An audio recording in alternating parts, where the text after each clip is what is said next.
I made you guys wait. Sorry about that. How many people here? Okay, let's see. Hi, Tina. Hi, Phil. Hi, Stanley Swagger.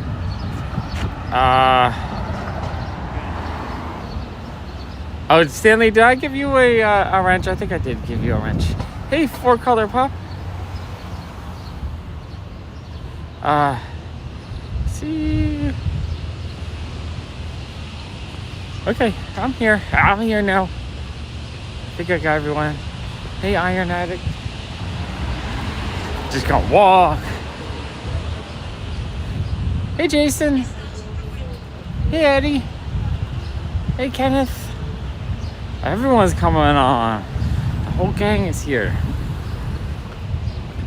I haven't seen, I think it's been a few days since I saw Retro and Melody because I keep doing earlier streams. I also haven't been doing the walking streams. I kind of missed them. A couple days without them. I'm going through withdrawal. I need the walk and talk.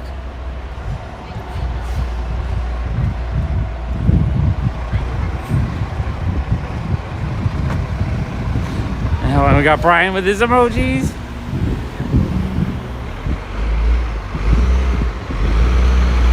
We got a tractor trailer turning.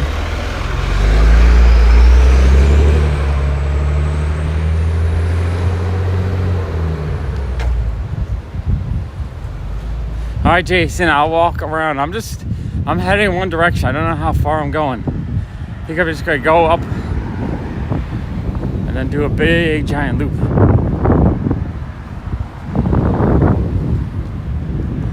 Yeah, I missed them too. On Father's Day, I hung out with my friend Crystal, and we walked like a full day worth of walking, checking out a bunch of cool shops and whatnot. And then, what was it, yesterday I visited my friend James to help him out with a few things. And then, then I streamed on the main. I didn't enjoy streaming on the main channel at all. I feel like every time I go on there, it's so annoying. I had a couple of connection issues that people were complaining about, and I don't know. There's just something. Every time I go on the main channel now, my heart sinks. I just don't feel the joy there anymore. I also spent 5 hours listing sodas on the website just to test it out, and that didn't go too well. Just a lot of work, so I didn't feel it today. Today we just decided to work in the shop and try to clean up. I'm gonna just start working and cleaning up each day. Try to make the shop look as nice as possible. Hey, Joey. Yeah, definitely a different vibe. Definitely not, I don't find my joy spot there. I just got like people that are just cranky or something.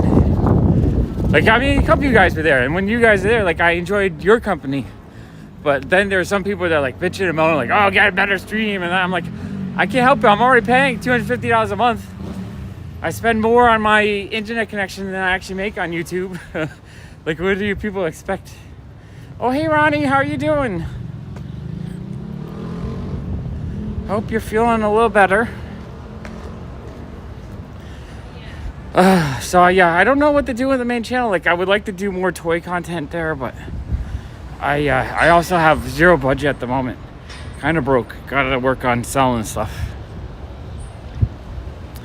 I gotta catch up on my bills and then try to earn money for that comic I want to buy. So I have a big, long list of things I gotta try to do, but kind of exhausted from all of it. All of it. Yeah, well, I mean, I don't think we get many negative Nellies here.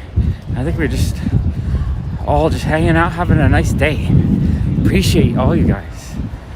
Come on, yeah, I'm happy to hear that you're starting to feel a little bit better.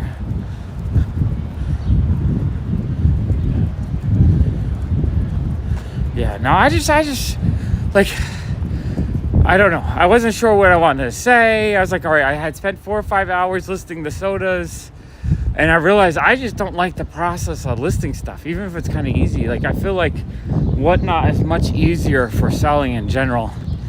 And I couldn't get, I sold 2 things, and then, I sold to 2 people, one non-regular buyer, and then just from John, who buys from me all the time. I think he would have bought anyway, because I told him that I was putting the sodas up. So, yeah, I don't know what I'm going to do. I don't even know if I want to sell online at all, just because I get stressed out. I'd rather be making content than shipping orders. I just need the store. So I think that's what I might focus on in the next couple weeks, is just really cleaning up the store, organizing, and putting as much of my collection out for sale. I think we made a lot of progress today, actually, but I gotta work harder the next couple weeks. And then hopefully the store just makes a little, even if it makes 10% more a week, that would probably cover what I would make selling online, but like selling my soul, not worth it. That's how I would feel, at least.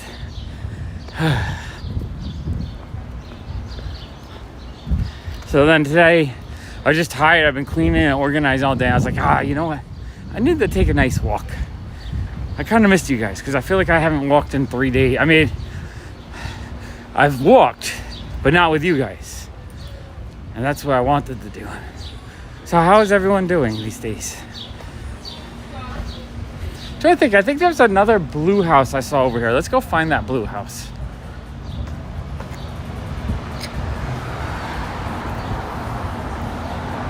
Oh, I got a stone in my shoe.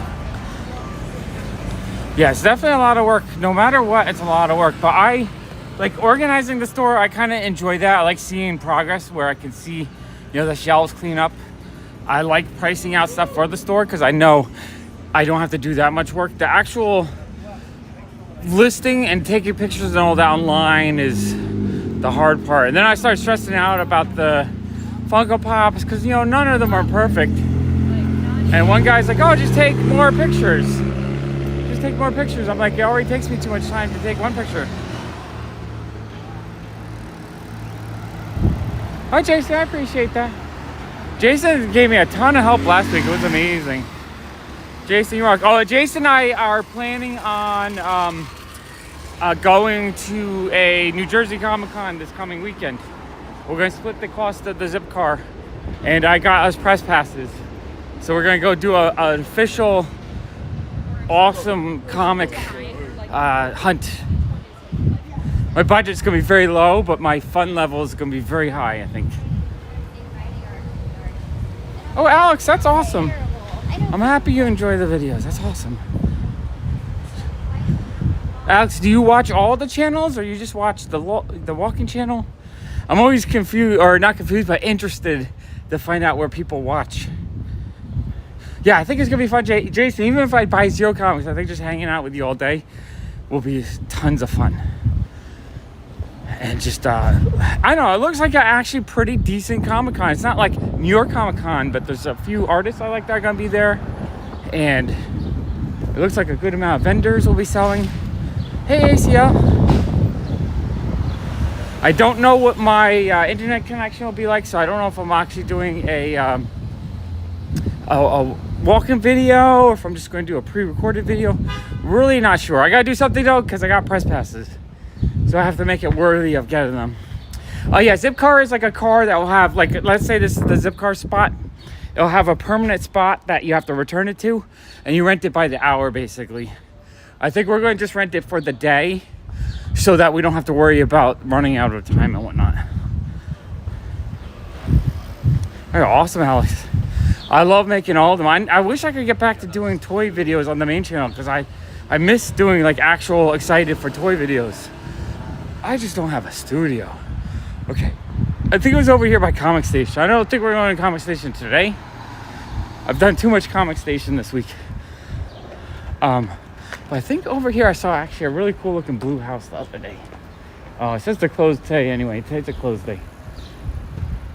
The gates opened up though. They must be working on something. Hey, John. See, that's who, John, I was just saying that I only had like 1 or 2 people order on the website, and I said you were one of the people, which you probably would have ordered something anyway. John rocks. Thumbs up for John, sponsor of today's video. Okay, so it's this house right here. It's like a deeper blue. Like, I don't know if I like the actual side. It's kind of boring, but I love the color. The color is beautiful. But yeah, the design is kind of boring. Okay, let's go back this way.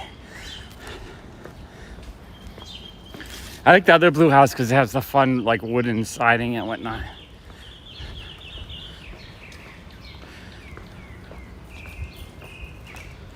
Okay. Trying to think, hanging out with Crystal, we had a really fun time at the junk store. So Crystal's really into like late 60s fashion and design. And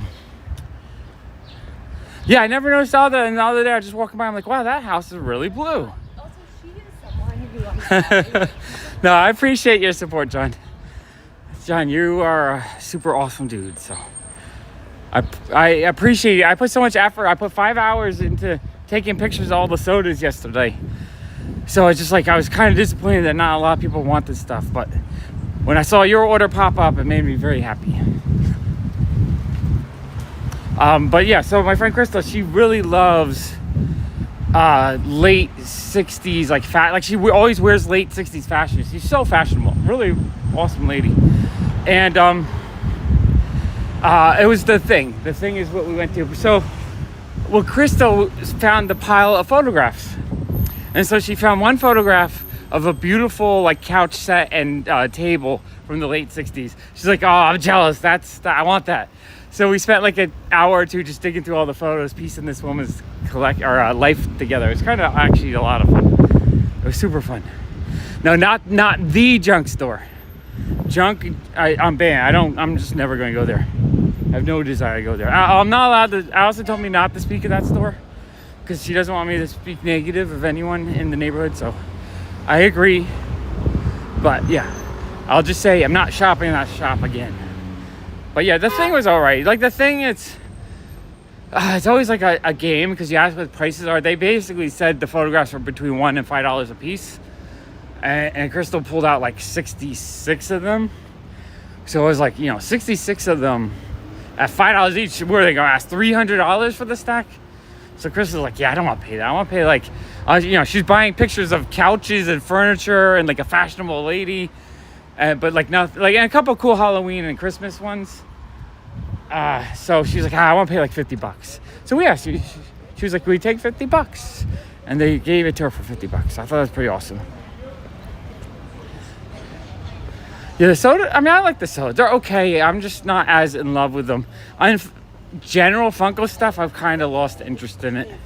I really want to collect more designer toys than anything. Hey, Darren. Like all the stuff I got at 5 Points 2 weeks ago was amazing. Jason had a few comics I was interested in, but I didn't want to like negotiate. You know what it is? If you buy like one thing, they want to charge you $20. So I don't want to just like pay $20 for a comic book. I'd rather try to wait till they had a stock. The best thing they had was a New Mutants 26 first appearance of Legion. Like if that was $3, I would have bought that.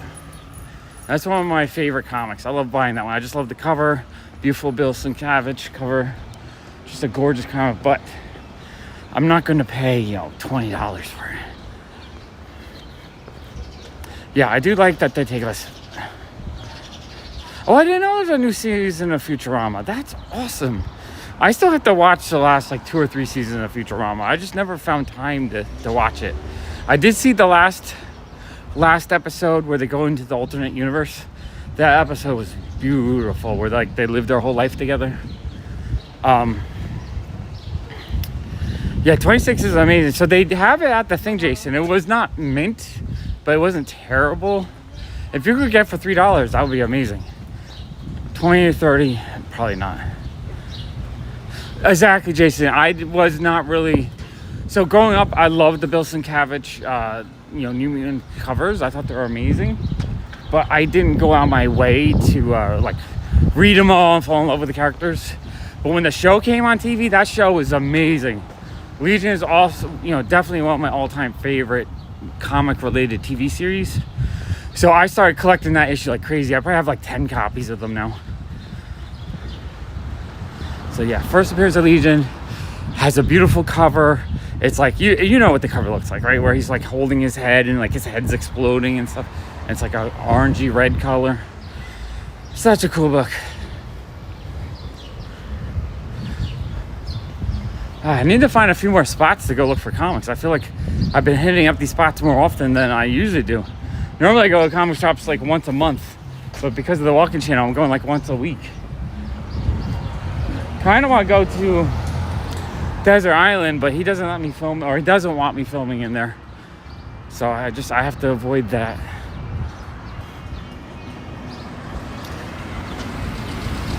Yeah, New Mutants 26, gorgeous cover. But that whole run with all the Bill Sienkiewicz covers, it's Claremont wrote them, right? Amazing run of comic books. Absolutely love them. Yeah. You know what's driving me nuts lately? I know we're all feeling the inflation and the higher prices and everything. Sucks. Every time I get Starbucks coffee now, it's $5 freaking. $5.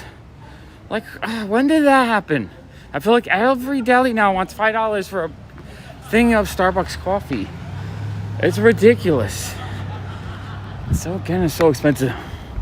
I'm just in that negative everything's too expensive mode just because I'm out of cash. I won't be saving up and buying major key issues. I also bought some amazing Golden Age stuff recently too, so I kind of wiped out all my cash. I really need to sell a lot.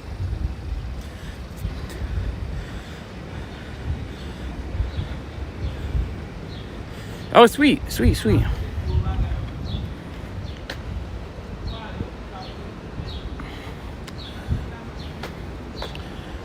What? Let's see. I'm not sure what Alex's MVP is. Is that a shop? I'm not familiar with that. Do love Book Off though. Book Off is amazing. Not as good as it used to be. Book Off like 15, 20 years ago was so many amazing steals. I would go in there and buy like old toy magazines for like $1. I don't think they even have them anymore. They used to have like 50 or 100 of them. And I would go and I'd buy like 4 or 5 like Hobby Japan magazines. And then, yeah, every time I go now, I can't find anything. There's one time I went in there, I was in the mood for Japanese magazines, fashion magazines, toy magazines. I bought, oh man, we're losing our connection. I don't even know, because it's, like I look, it stops, the connection stops.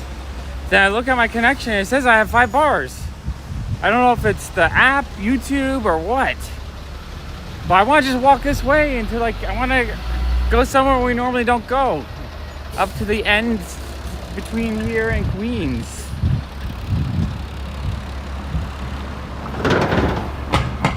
Okay. Like this is a bus terminal right here. Hey, Mr. Brightside. Hey, Lars.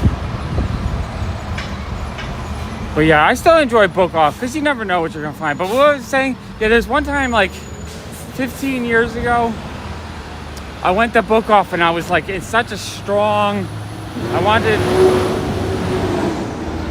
really wanted to buy a ton of Japanese magazines. So I ended, and they were all, like I was picking them out, they were $1 to $2 a piece. So they were dirt cheap. I bought 100 of them. I bought 100 freaking thick, like fashion magazines, toy magazines. I don't know what I was doing because I don't know how the heck I got them home. I think I started trying to carry them with Allison. And she's like yelling at me. She's like, why did you have to buy some? And I'm like, because they're $1. They're awesome. They really were too. I spent hours digging through them and flipping pages. So we walked out to the 99-cent store, like right next to it, or I think it was Jack's. And I bought like a little luggage cart to carry them. That luggage cart only lasted about 10 blocks before the wheels broke. And it was like sparking as I pulled the... Finally, I think we got into a cab after I realized like this is just stupid. So stupid.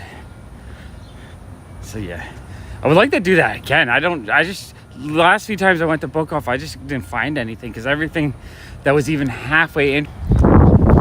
Disconnect.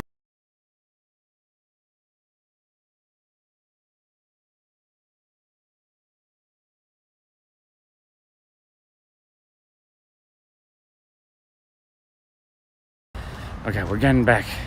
Like right now, I'm in a very industrial area, so I just don't know if there's many cell towers. So I thank you guys for popping back in whenever it crashes. It's going to be kind of bumpy, I think. But I'll try to tell you stories as I get a little bit of a connection. But yeah, no, it was amazing. I bought, what did I buy? I bought Kira magazine, which is like a Shibajuku fashion-centric magazine.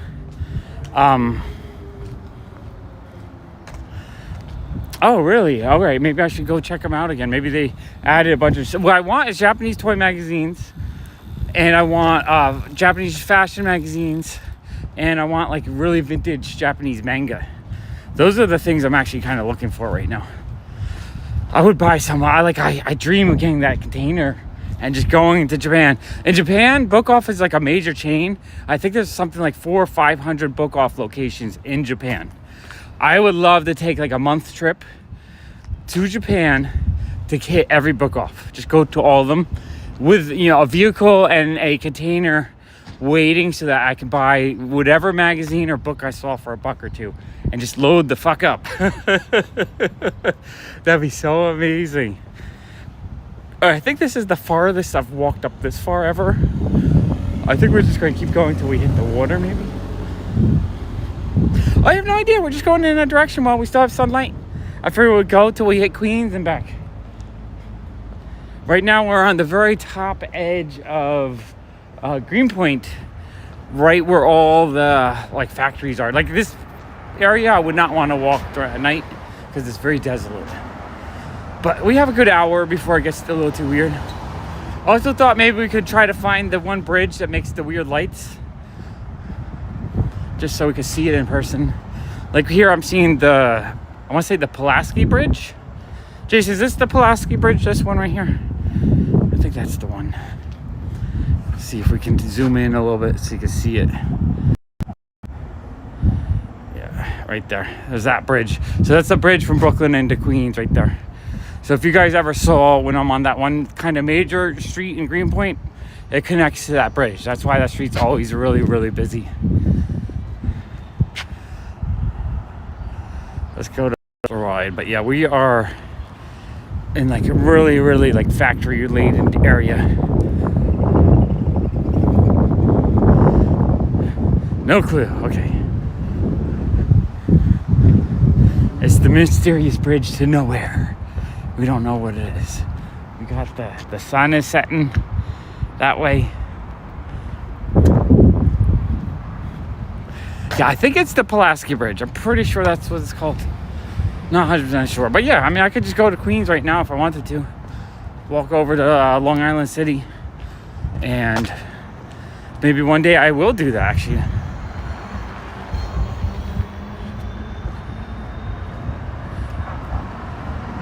Oh, cool. Very cool. Yeah, I'm in Mark's area over here. I'm sure there's a bunch of cats over here. Maybe that's why the street candy pirates all are over in Williamsburg, because there's too many cats over here.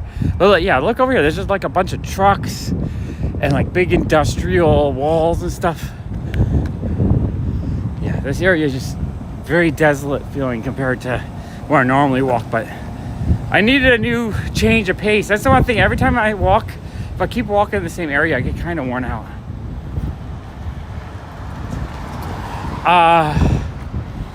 I know, what is it? Everyone Comics is over there. Is that the shop? I forget. I think Everyone Comics was an offshoot from Anyone Comics.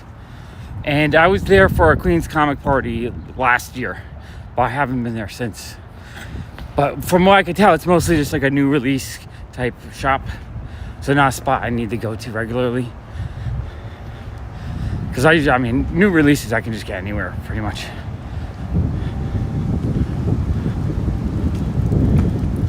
Temperature is really nice right now. It's a nice, good, like 30 degrees or so. It looks like those few crashes I had killed the stream. It's always a bummer, but that's all right. I'm gonna keep walking. Keep enjoying the weather.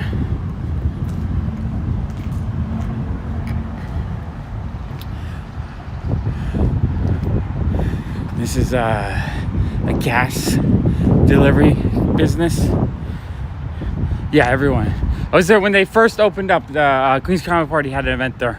It was really good. If you look on my channel on the Pop Comics, you'll see it from like February of last year, I believe. Yeah.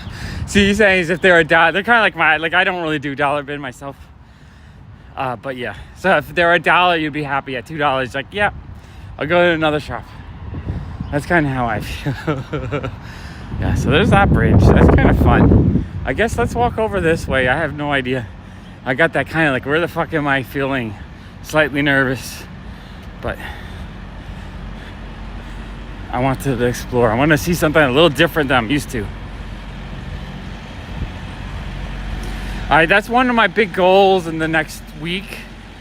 Is I really need to get all those comics we sorted out priced and fill up the shop. I really want to get like 10,000 comics into the shop just so I have a lot to dig through.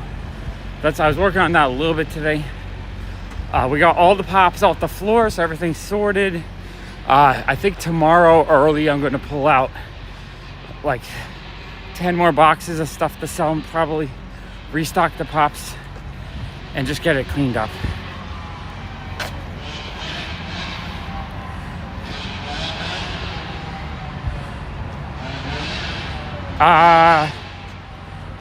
LOS. What is LOS?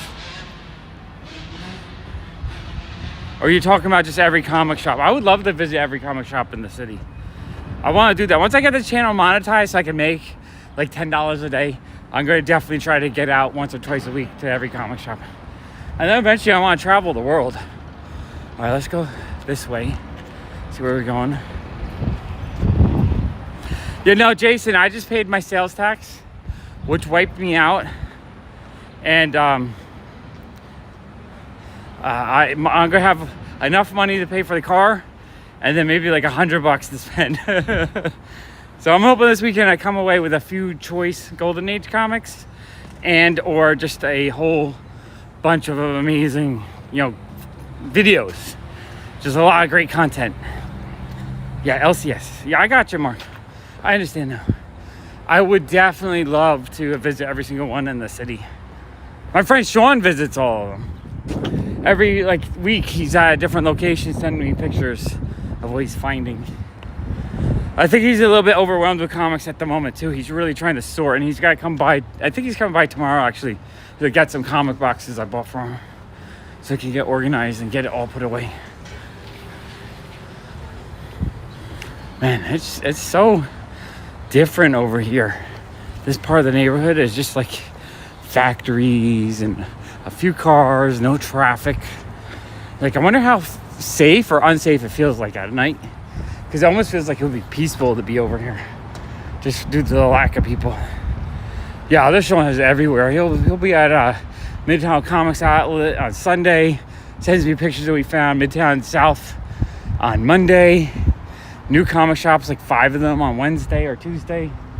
He goes to all the locations.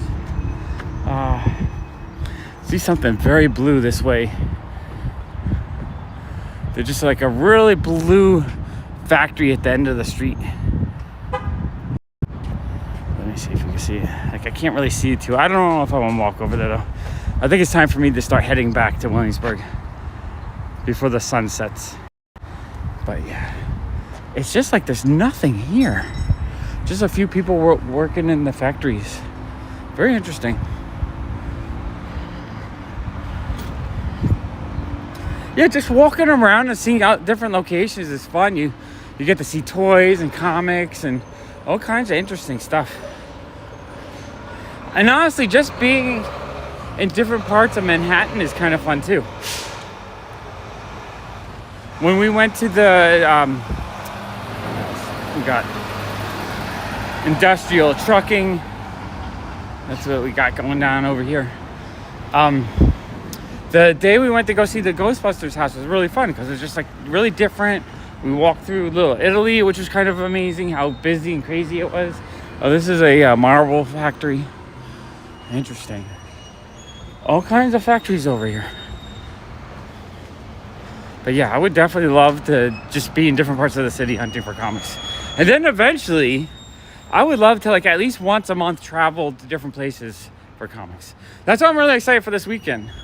Jason said last week that he signed up for Zipcar and he tried it on Monday. It's kind of expensive, but as soon as he said that, I'm like, oh, Jason, we gotta go take trips together. Because I like the idea of just having a car and not worrying about, mass transit and stuff. It's just way more comfortable. Although I don't drive, so basically it's all gonna be Jason driving. So hopefully I don't stress him out while he drives. I think it'll be all right.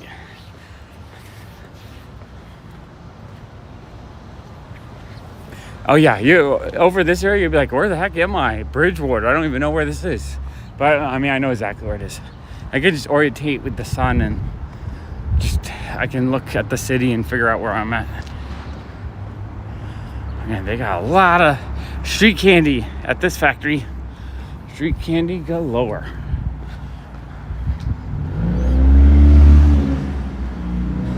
Jason, I love that. I think it's amazing that you like to drive. I will, as long as you're happy with me hanging out with you, I want to drive to a lot of locations looking for comics. I just love looking at new places, seeing what I can find, what kind of hidden gems, or just wherever you want to look. There's got to be something somewhere. So that's so that way is Long Island City. I see all the buildings that are up there. Yep, I will write up. I'll write off any travel expense I have looking for comics. I write off all the comics I buy. Everything is related to my business. We're back to Norman. This is where we walked down. We just went into a big circle. I think I need to turn left and go down another street, so it's a little bit different. We're gonna get a little factory sunset here. But yeah, any kind of travel to create content for the YouTube channel is definitely a business expense. And some people might say, well, your comic videos don't make that much money, but it all relates to my business, right? It helps promote my store and everything I do. So it all connects together.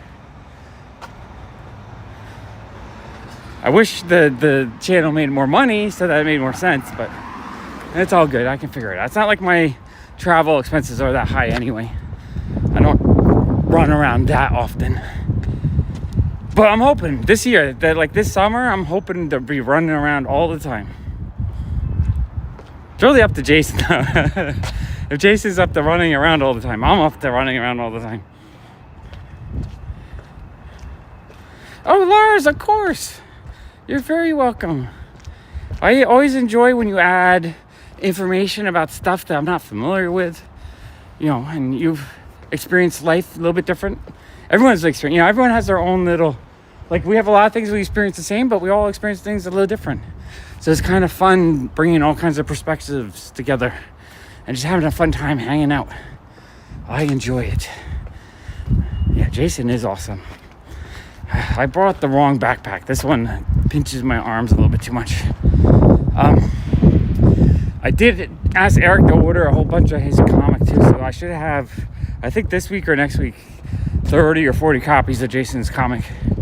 Or actually, Jason's taking 30, but I'm going to take 10 to put on the website. I'll sell them for $4. Jason will sign them. Just let everyone get a chance to get one signed if they want it. Just share some awesomeness with everyone. Whew. I can tell this area is more factory because it's kind of harder to walk around. I feel the fumes and shit.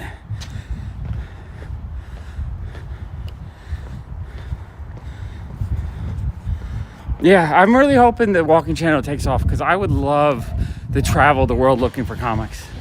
Like if I saw Action Kid the other day, he was doing a live walk.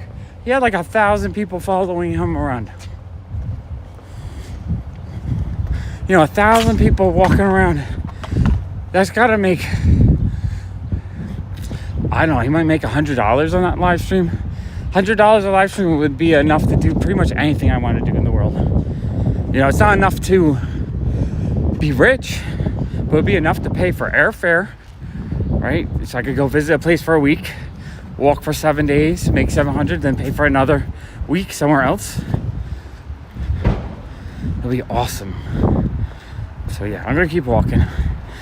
I got just grinding out though, because we're still, you know, we're starting to grow a little bit again, which is awesome. I have about 10 people a day, I think. So it's still gonna take about a month to get there, but as long as it keeps growing like at 10 a day, I'm happy. Yeah.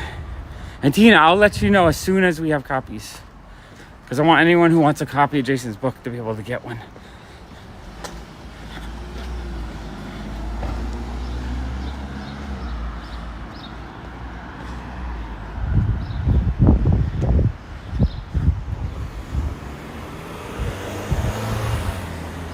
Is there anything like cool store? Mark, do you know if there's anything cool over here I should go check out? Cool shops, cool things to look at. Maybe I could go check out that pinball place.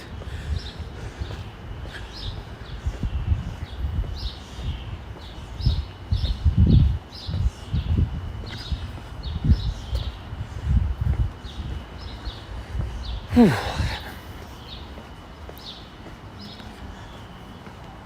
I haven't really been seeing a lot of flea markets and garage sales and stuff on the weekend. That's one thing I have not noticed a lot of the last like month or so. No.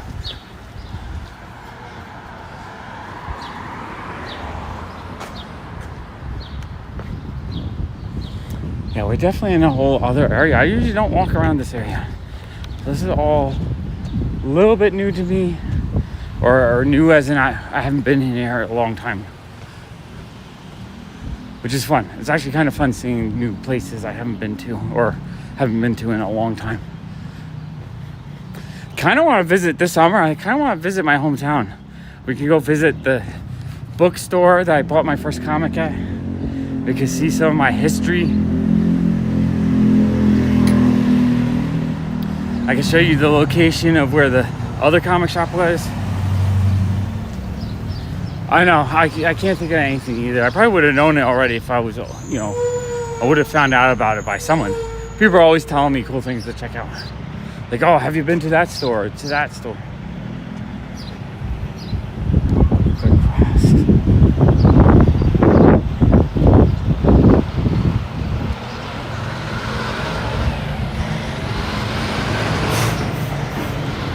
All right, let me see if I can find the pinball place. We gotta get to Manhattan and then make a right.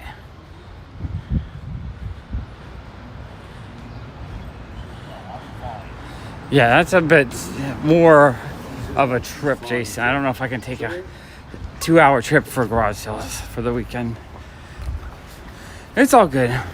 It just feels like the neighborhood is just gentrifying, so there's less people with garage sales. It kind of sucks. Oh, here's the really cool park we went to the other day. So that's McGorlick Park, I believe. Really beautiful park. I think it's awesome, actually.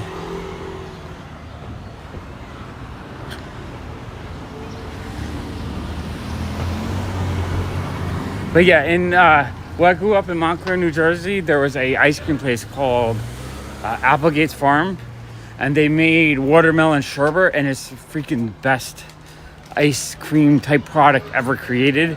And it's been about 10 years since I had it. I grew up in Montclair. It's about maybe 45-minute bus ride out of the city. It's basically the first mountain outside of Manhattan. So where I grew up, you would like walk to the edge of the street and you could see all the skyline and stuff. From what I see, maybe about 35. So, and then I think it's probably about 30 minutes for me to take the subway to the bus station. So probably like an hour and a half I could get there. I want to take the cool kid too. He's never been there. I think he would enjoy checking out where I grew up and stuff. And I think there's one comic shop right in town. There's the original bookstore. I don't think they sell comics anymore. Maybe like some graphic novels. And then I think like a mile north, there's a second comic shop.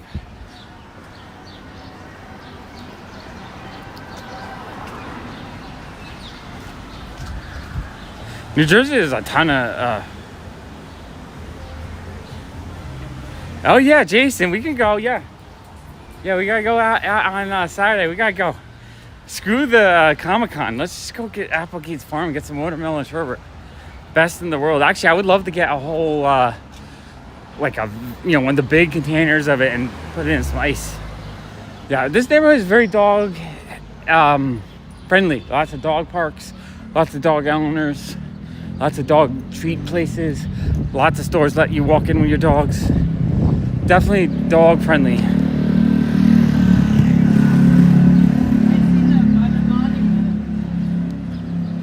Did I say New Jersey? New Jersey. Yeah, I'm from New Jersey. New Jersey's my youth. I grew up, I lived in Montclair till my parents got divorced in 92. Then we moved to Dover. So that's in Morristown. I lived there for about 6 years. You had yesterday off too. I did, yeah. Yeah, Jason, there's a whole ton of comic shops. There's Zap Comics, there's I don't know, there's probably about 12 comic shops within 5 miles maybe. So we can definitely hit a couple. I don't know if we'll hit all of them, but and we'll see. Maybe the convention will be so much fun that we're there all day and exhausted. But we'll see. We'll figure it out. It'll be a fun day, I think. We'll see how it goes. If it's super amazing, like the best time ever, I'm sure we'll be doing it again soon. I can't imagine it like sucking. I probably should have got 3 press passes and brought the cool kid too, because the other day I said I want to go to New Jersey to the Wayne toy show because I was looking for things to do with Crystal, and like he got so excited because he's like, I've never been out of New York, so he actually kind of wanted to go. Next time though. This is what is this place? Anyone know what this place is? Looks like a junk store. No, And I see some toys in the window. I wonder what this place is. Are you sure? I'll have to check it out. I see some All right. comic characters. All right. I don't know what that is. We're gonna have to come back and check during the day. Someone look up on the map what that place is.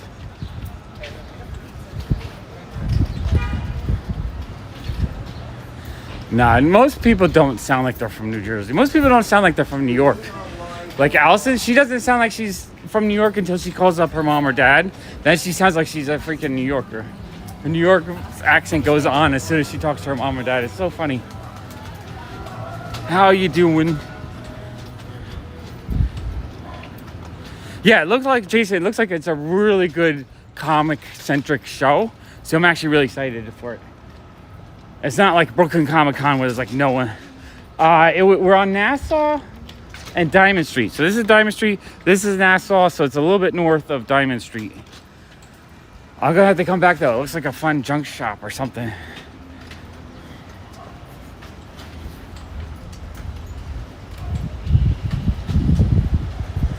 Oh, that's Mark. That's actually really fun. The more comic shops, the better though. I feel like having 2 or 3 in a neighborhood. All right, we're back. We are back. Man, I wish there was a way I could just connect better. I'll have to bring a charger, and I'll have to see if when Jason and I are driving to the New Jersey Comic Con, if we can actually get a good signal while driving. Because then I can take you guys on the driving trip a little bit too. If Jason wants to be streamed, I think Jason's pretty comfortable streaming at this point. I don't know. Sometimes it adds fun to have a whole audience hanging out with you while you're doing stuff. You have to get used to it though. It's one of those things where it's just like, it's odd to have 40 people watching what you're doing, and like, it's it's not natural for people. Yeah, you're not shy at all. You definitely have a personality. So we'll see. We'll see how it works. We'll see if we can stream. If not, I'm just happy to have Jason's company. It's going to be fun though. It was a spur of the moment test. I contacted them on, Jason, when did I contact you? Was that Friday? It was either Friday or Saturday.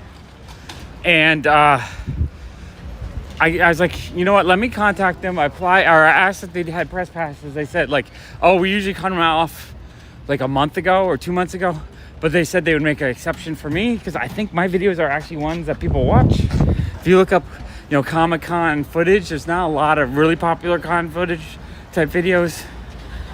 So I think they just gave me real quick. Like, yeah, you can get a couple press passes. which is awesome. It takes away, since you don't have to pay that $30 or whatever at the door, it makes you just want to do it, because if you buy nothing, it's okay. All you're doing is you're paying for transportation, but that's it. And if you do buy something, it's amazing.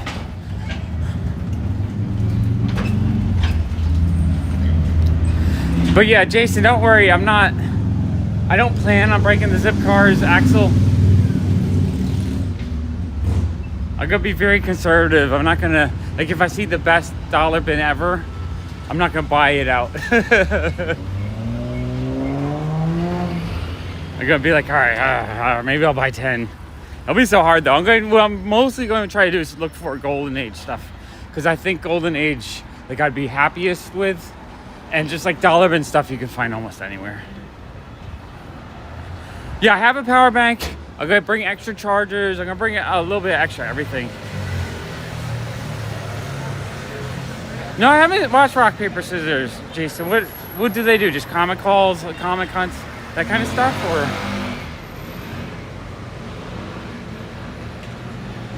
Oh, okay. So he's kind of like obnoxious, but he's going to a lot of comic places, so you enjoy that. I get it. Something like that is probably good to watch if you're going to a con, just to get an idea what the con's like, but then you just don't watch the rest of his videos. I think I have some 1s and 5s, so I should be able to get some quarters. I haven't played pinball in a while. I'm kind of like excited and nervous.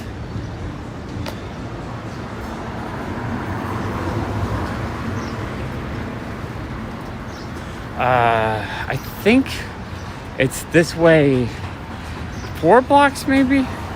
I'm not sure. Someone look up where the pinball laundromat is. That's true. Yeah, I do that. Sometimes I watch some of the toy and comic hunts in Mexico City, so I don't understand anything people are saying. But it's so fun just to see this stuff. It's amazing. One day, I bet by the time those new Apple glasses come out next year, because you're able to record the experience you're in, there's going to be people that record hunts. I think that'll be kind of cool to be in like a 3D world with those glasses on, to see different Comic Cons and toy stores and that kind of stuff from around the world. I think that'll actually be my favorite use of those things.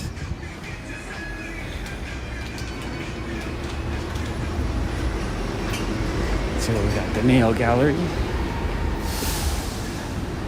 We got some cheap shiny. I don't know if Tina's still here, but Tina, we got cheap shiny dollar jewelry table. Milton and Noble, yeah. Because this week, I think, or this way, I think 4 or 5 blocks, something like that. I think it's right before the right before the church that's over there. A lot of things are starting to close though. It might be too late. We'll see. We'll see if it's too late or not. I know, Tina. If I see any, I gotta show you. Oh, we got the window knockers. I love these things. I just love watching them dance around. Super fun.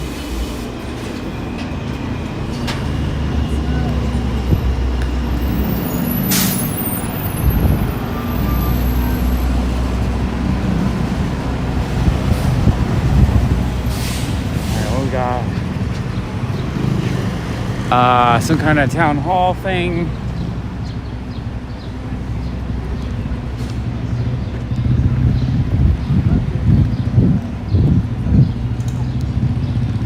And we got that really fun new Japanese store with the big Hello Kitty outside.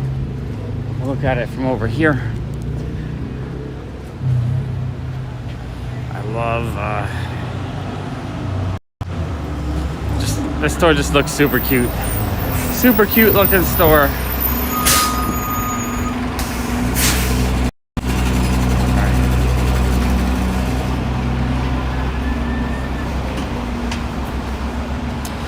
Always thought it'd be kind of cool to do like a pinball Twitch channel. Just start collecting pinball machines and Twitch pinball. I wonder if that'd be as popular as some of those, live action things. Okay, here we go.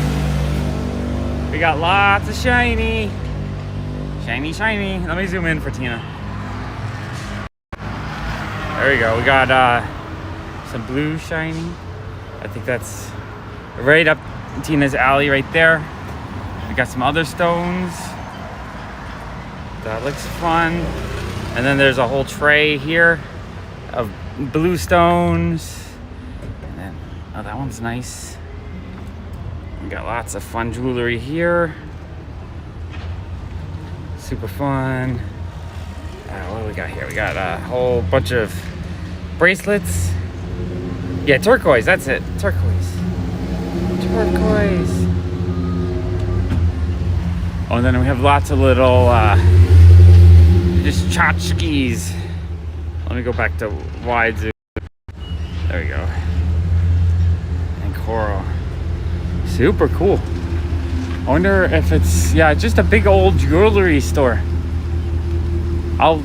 One day I'll go in there just for you, Tina. We can do a jewelry store tour. I was trying to get to the pinball before they close down. But yeah, I figured that would catch your eye. I just noticed that. I'm like, oh, a store for Tina. Yeah, we'll do that sometime in the next couple days. I'll make a specific trip earlier in the day.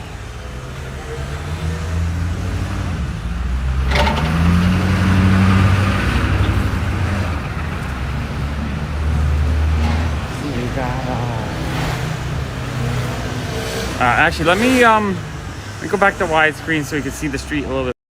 I kind of like when we're walking, I kind of like doing the widescreen just so we can kind of see what's going on. Over here, we got Russ's Pizza, which is pretty good. We got Smoke Shop, we got electronics, got lots of little Brooklyn type stores over here. Definitely a Brooklyn type street. You got your Walgreens, which I'd be hunting for Funko Pops probably about 5 years ago. I'd walk into everyone.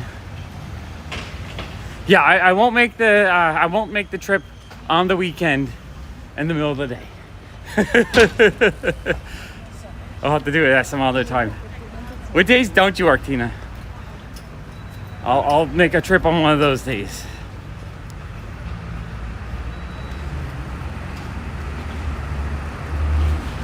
My backpack is making my shoulder hurt. I actually have a couple like really light backpacks like these while walking, just to hold my phone, like my keys and a couple bucks.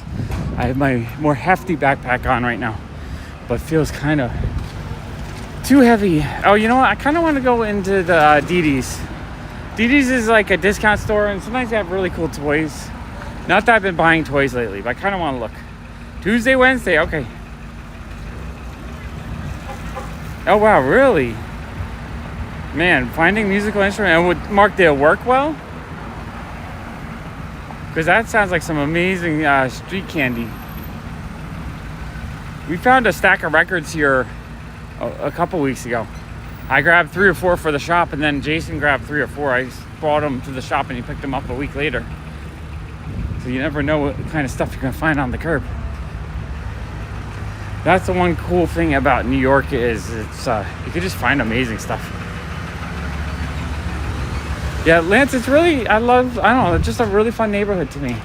So we got, what time is it? They close at 8. I'm not sure what time it is. It's a place that sells tobacco and other stuff.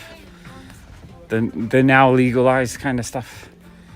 With glass pipes to smoke them. All right, sweet. We got a good, strong signal in here. I used to come in here all the time looking for toys. Got Yeti, set go. We got some Barbie dolls. I got half an hour to look. Got some Barbie dolls. Okay. We got the weird, these are like cheap import dolls that look kind of freaky, but I kind of love them. Oh, music's 6 out of 10. 6 out of 10 music. Around Christmas, they'll really restock this stuff up. Oh, they have, oh, that's cool. So it's like a Sully in armor. Wow, that's really cool looking. Kind of want that. Oh, they have Mirrorverse Bell. Hey, Axios. Wow, that's cool too. Oh, I like the Lightyear ship with the little teeny Buzz Lightyear. Oh, wow, that's neat. see anything else over here. Oh, we got some wrestling guys. Wrestling. We got some Marvel figures. Marvel figures. We used to come here all the time when the cool kid was younger because, you know, he was still in the toy phase. He's kind of getting out of toys now. So I think he has a lot less interest in this kind of stuff. We got some Masterverse stuff. This is really cool.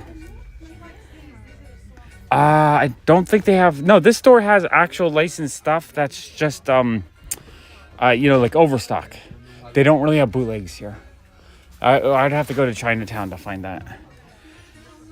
But I used to come in here and buy like 20 things every few weeks. Just, you know, it'd be fun. Like cheap discount Toy Story First stuff.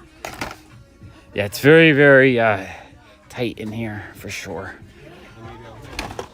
Got Batman. Yeah, cool kid used to collect a ton of those when he was little. We'd get all the different characters we could find.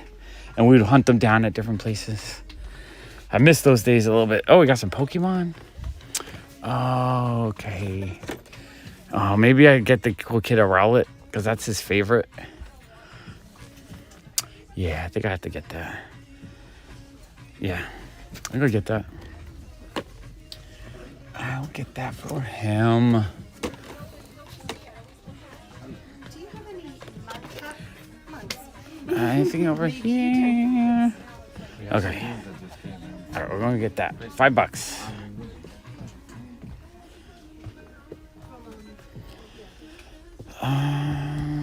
Oh, they have fun Jurassic. Oh, this is really cute. I really like the figure that comes with these. Like a little mini articulated figure.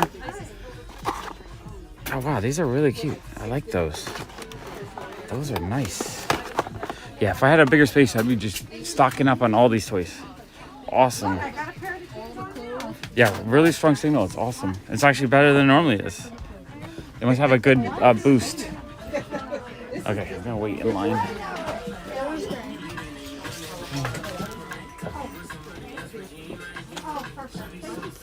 All right, we've got a 7 out of 10.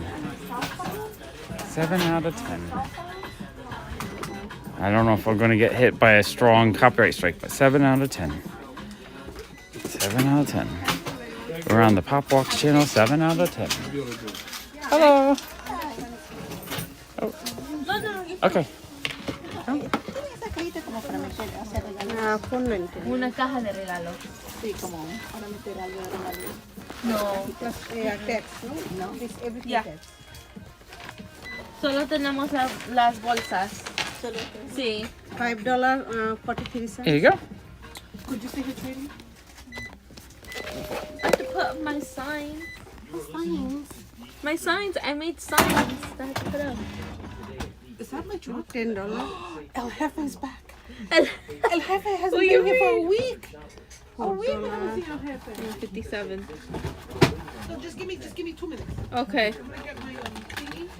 So who cleaned the bathroom? Steven, he switched with me. I'm gonna do Thursday.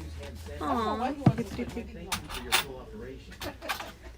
Ask a D2 associate about our selection of masks, hand soap, and hand sanitizer. All right. Thank you so much. No, it's all Have a good. great night. You too. Thank you. Okay, we stay here because Melissa left. All right. Oh, we got some Pez. This is fun. I haven't seen Pez set up in a while. All right. So happy the signal is great in here. Yeah, we're in, DD's. We're in D2. Double the D's. DD's. I found a cool Rowlet Pokemon for the cool kid. We just may repost your photo to our account. And the signal is great, which is awesome. I love it when I walk in the store and we can actually hang out. Half the time I feel like I have to walk right back out because I have to hang out with you guys. There we go.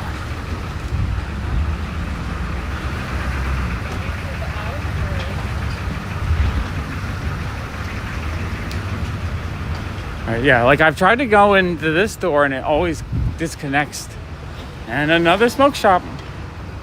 Basically, you go in there, you can buy lottery tickets, cigarettes, probably, legalized products, all that kind of stuff. All your vices. Yeah, I like going to DD's because they have cool toys for a good price. It's not the newest stuff, but it's little bit discounted. And there's many times I'll find, because I don't go to like major toy stores that often. And I like buying a cool figure for like $5. Gotta look at the signs in case we see anything fun. You know, no Pokemon figures for $5 is a great price actually. There's a double pack, so $2.50 a figure.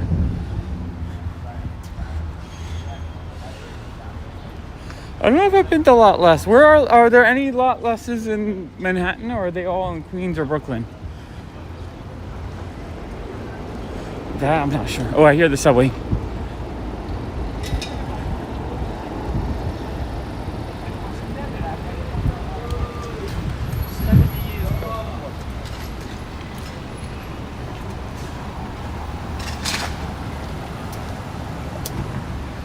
Okay, I'll go over this way. Again, late. It might be actually too late to pinball because it's almost 8, isn't it? Okay, a Lot Less. I'll have to check it out. I love going. I mean, ever since I was a kid, I've always loved discount stores that have toys. There used to be a dozen of them on Manhattan Ave. Man, I used to buy so many awesome toys for like $2, $3 back in the day, 20 years ago. Not many left anymore. Very cool. I used to love Jack's 99-cent store. Used to have the most amazing stuff too back in the day. Okay, off to bed, Eddie. Take care. Yeah, Five Below. I went there like 5 years ago, and I, with the cool kid, and we bought 2 giant bags of stuff for like $100. I think I ended up with like 50 toys. Man. I'm pretty sure this place is probably closing very soon. I know it's over here somewhere. We got some fun tie-dye. Tie-dye. Oh, I see. Anytime I see a bookstore, I just want to dig through the books. Even though it's new stuff, I kind of want to dig. You never know. Yeah, Jack's, I haven't found anything in years, but back in the day, I remember one time I walked in and they had 99-cent Yu-Gi-Oh minifigures, like on the card. I bought like 100 of them because I thought they looked so freaking cool. Oh, awesome, Mark. Yeah, I'm in Mark's neighborhood right now. Oops, I think I got a little bit crooked. We adjusted it a little bit funny while walking. There we go. Ooh, ooh. Okay, there we go. Back to normal.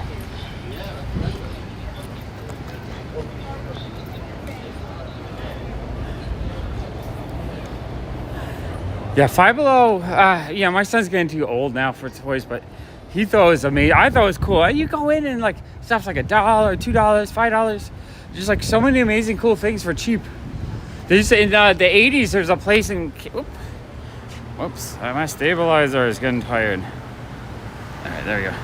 There was a place in the in Cape Cod in the 80s that was called the Christmas Tree Shop. I think it's still around, but they had so many amazing things. That was one of my favorite parts of going to Cape Cod. I'd go with like $10 and just buy a whole shitload of toys to play with the whole freaking month that we were on vacation. I'd buy like 30 cars and some Ziggy stuff and just whatever they had that was cool. I'd buy like a claw hand and like all kinds of amazing things for cheap.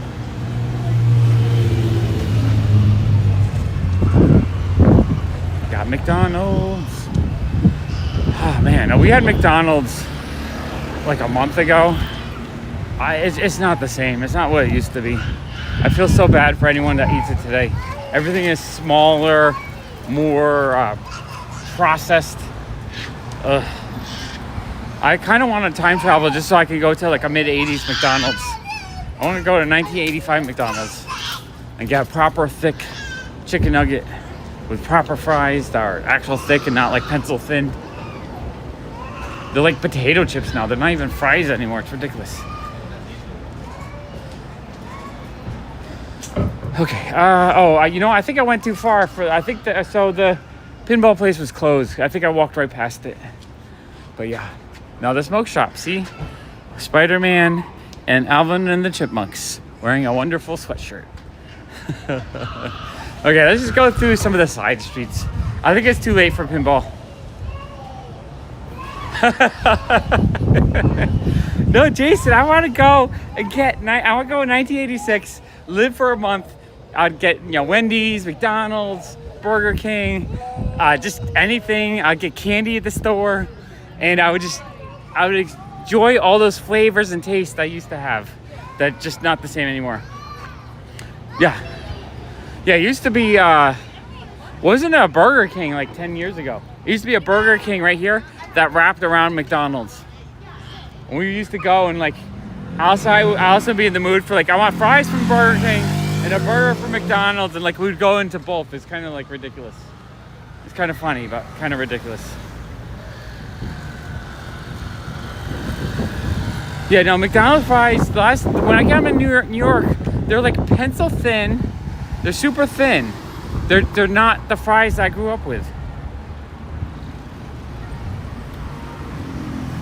No, that would take away all the fun going back in time and bike. No, I would love to go back in time and just shop at go to the comic shop, go to the Toys R Us, and just walk around and buy all the mid 80s action figures and stuff that I love. I would love that. I'd be just so afraid though that I'd buy the wrong one and the butterfly effect, and all of a sudden my son wouldn't be born because I went back in time and bought the wrong action figure. You know what I'm saying?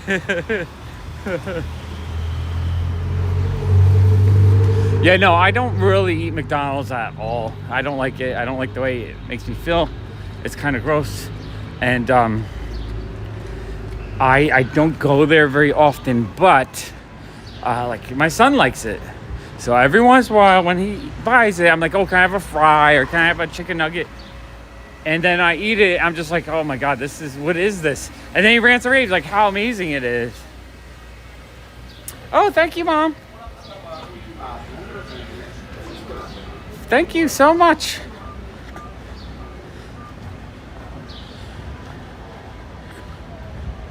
Really, Jason? Allison actually bought Big Mac sauce that you can put on fries and burgers. It tastes just like a Big Mac. I just put that on there on that stuff.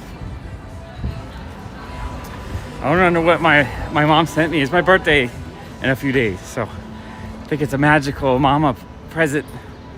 Looking forward to that, actually. Looking really forward to that. Mom, Jason said that he's gonna take me to Applegate Farm to pick up watermelon sherbet this weekend. I'm actually really looking forward to that. The last time I had it, my sister came with my niece into Brooklyn, and she brought a whole tub of it, enough for a week. It's amazing. I always thought one day I just need to shut down my store and just get a franchise for Applegate Farm, just so that I can have easy access to watermelon sherbet.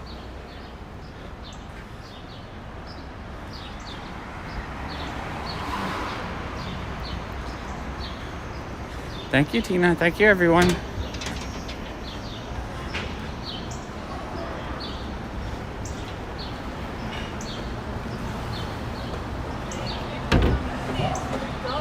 I should have brought my lighter backpack. It's making my shoulder really hurt.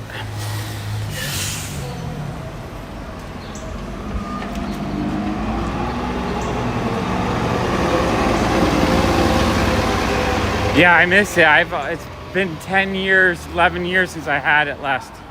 I really needed it again.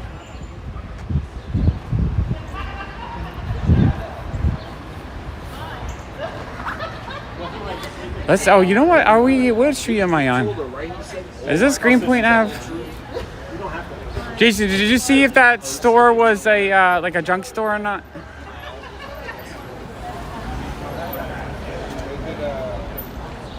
Oh yeah, we on Green. All right, let's see if my Plastic Heart is still open for a little bit, or maybe they're closed today.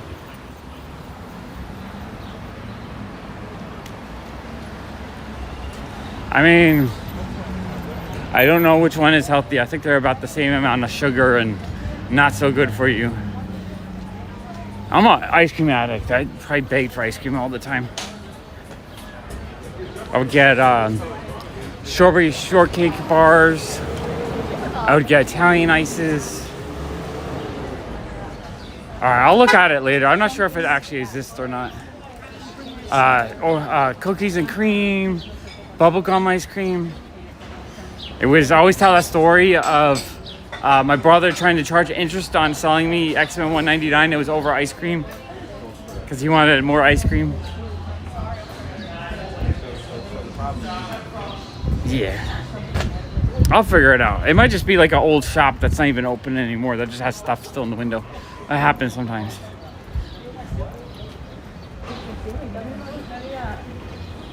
Oh, excuse me. I know. I'm not getting hungry yet, but I am starting to think about ice cream. Yeah, I love bubblegum. I haven't had bubblegum ice cream in probably even like 20 years. I haven't even thought about it. It was Wednesday night. Okay, that's weird. I don't know what it was though. Yeah, did I tell you guys? So this weekend you saw me. I got the free ice cream from Llewellyn's or whatever. The cool kid and I went back on Saturday and we got free ice cream from them again. But then a block away, Wythe Ave was also giving away like gelato. And like it blows my mind how the rich fancy stores are giving away ice cream. Because you know what? Rich fancy people get free ice cream, probably $10 ice cream. 2 blocks away at the CVS, they had to start locking the refrigerators because people were stealing the ice cream. It's just so weird to me how like it's the same place, but like how different people are treated. If you're rich, wealthy, like everyone getting the free ice cream looks so freaking like stylish. It was ridiculous. Oh, okay. I think they're closed right now. Wait, I'm really confused. Did they... No, maybe this is them right here. I didn't know. No, they had a gate. Or did I pass by it? Or did I walk right by it? I did walk right by it. That is funny. I walked right by it. So yeah, I went here with my friend Crystal on the weekend. Really, really, really cool store. Sweet, sweet spot. I need to bring you guys here one of these days. Just to check it out. And that soft boy, there's an 18-inch soft boy in the middle there. I've wanted for like 10 years now. But yeah, it's crazy. I also actually witnessed a bunch of kids that went into CVS one day. They opened up their backpack and they just dumped the entire, ice cream selection into their backpacks. So that's why they lock it up now. But it's ridiculous. She said she was agitated. She went to go buy some ice cream. And like she had to spend 20 minutes trying to find someone to unlock the freaking case to get it. So ridiculous. Yeah. I was like, I was there. I was like, I should do something. So I just made a fun little short video just to highlight the show. I love that stuff. Those art toys, that kind of stuff is really where my heart is with collecting. I really would love to collect more of that, but it's so expensive. No, that's a place called... My Plastic Heart. It's like a art toy shop, so it's the farthest from a thrift store as in they have like figures and toys are $300. Super expensive, but like super amazing. Everything is super limited too. You're probably talking 50 to 100 pieces are made of each one, if that. Sometimes a little bit more, but for the most part they're super limited. Oh, this is a fun little pottery shop. Super fun. Super. It's getting a little late. I would go into more shops if it wasn't too late.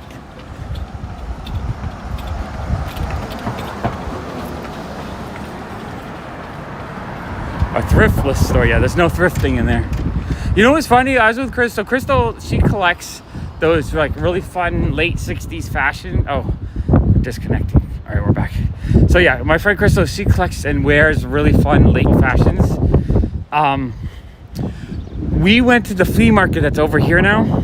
There's 2 vendors selling that kind of stuff. It was like $300 a dress. Over that way a couple blocks. Okay, are we back? We're kind of back, but not really. Okay, I think we're back. Okay, Lars, let me find your collection. Let's see. Just a comic book question. Being a collector of Golden Age comics, have you ever come across...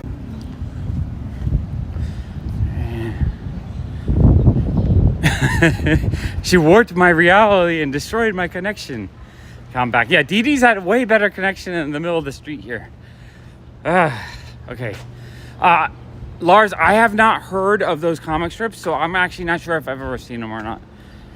I'll have to look up. Lars, if you're still here, leave me a comment afterwards to add to my list of things to research.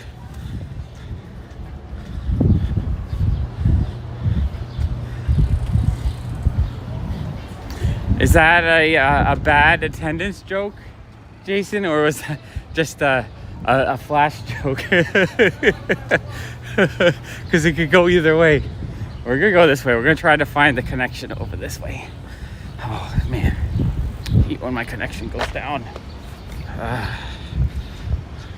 But yeah, no, that flea market was it was like an artists and crafts fair / super high-end, high-priced not thrifty, but vintage things. It's ridiculous. I want a real flea market. I need a flea market. I need a place with piles of crap that you dig through and you pull out like 5 things for $5. No, the movie bombed so hardcore. It made like $55,000 this weekend. One of like the worst openings ever for a major blockbuster. I think it's just because they're changing everything up. All the bad publicity, everything, and everyone. I got the mentality, once I heard that kind of was like just mediocre, I was like, I'll just wait to stream it. I think that's how everyone is feeling lately. I'll just end the month. It's going to be on HBO Max. Why do I go spend $100 with the family when I'm already paying for Max? I'll get it in, 2 weeks. Yeah, I miss Cape Cod Flea Market. That's what I want. I want to be able to just go find amazing stuff for like nothing.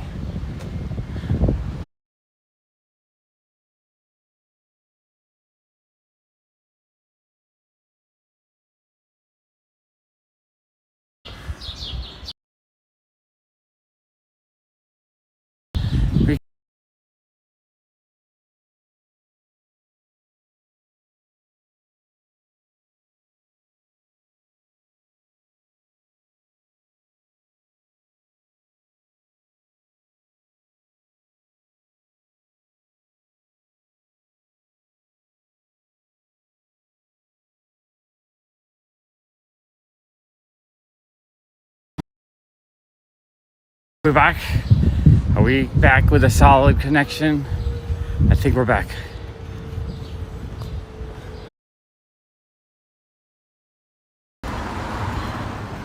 Okay, I think we are. Are we coming back? I think we're coming back. You know what it is? I think this generation. Oh no. I think we're back in and out. Okay. Let me just watch the connection for a minute before I start talking. There we go, I'm back. I think what is happening is this generation of people that are going into their like late teens into their 20s have grown up with so much entertainment that they're no longer satisfied for like just good or just like okay. It's like either something has to be the most amazing experience ever or it's not worth paying $20 to go see. So I think the movie market's gonna, and I find myself feeling the same exact way. I kind of wait. Like I wanted to see the second Shazam movie because I liked the first one. As soon as I got a whiff that wasn't that good, I was like, okay, I'll just wait. I'll just wait to watch it at home. Same thing. But then Spider-Man movie, I started hearing like amazing things about it. So I was like, all right, I have to go see that before I'm spoiled. I'm hearing so kind of bad stuff about the Secret Invasion show. So I don't know about that. But I'm looking forward to watching it at least, but I'm not hearing the best things. But see, I wouldn't go pay money for that, I don't think. And I don't mind a lot of comic movies as long as they're good. I feel like there's a lot of mediocre going on right now.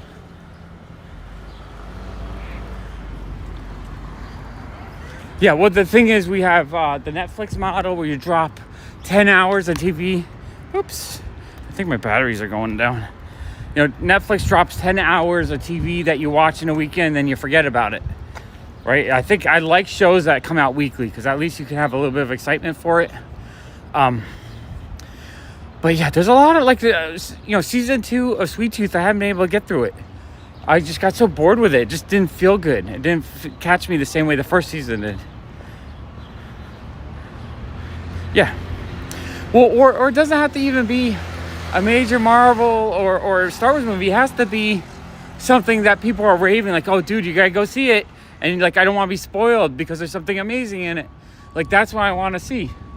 we watched the first New York Walking Dead show, and it's like this just, it was kind of mediocre. Like, there's so much mediocre going on right now. I kind of hate it.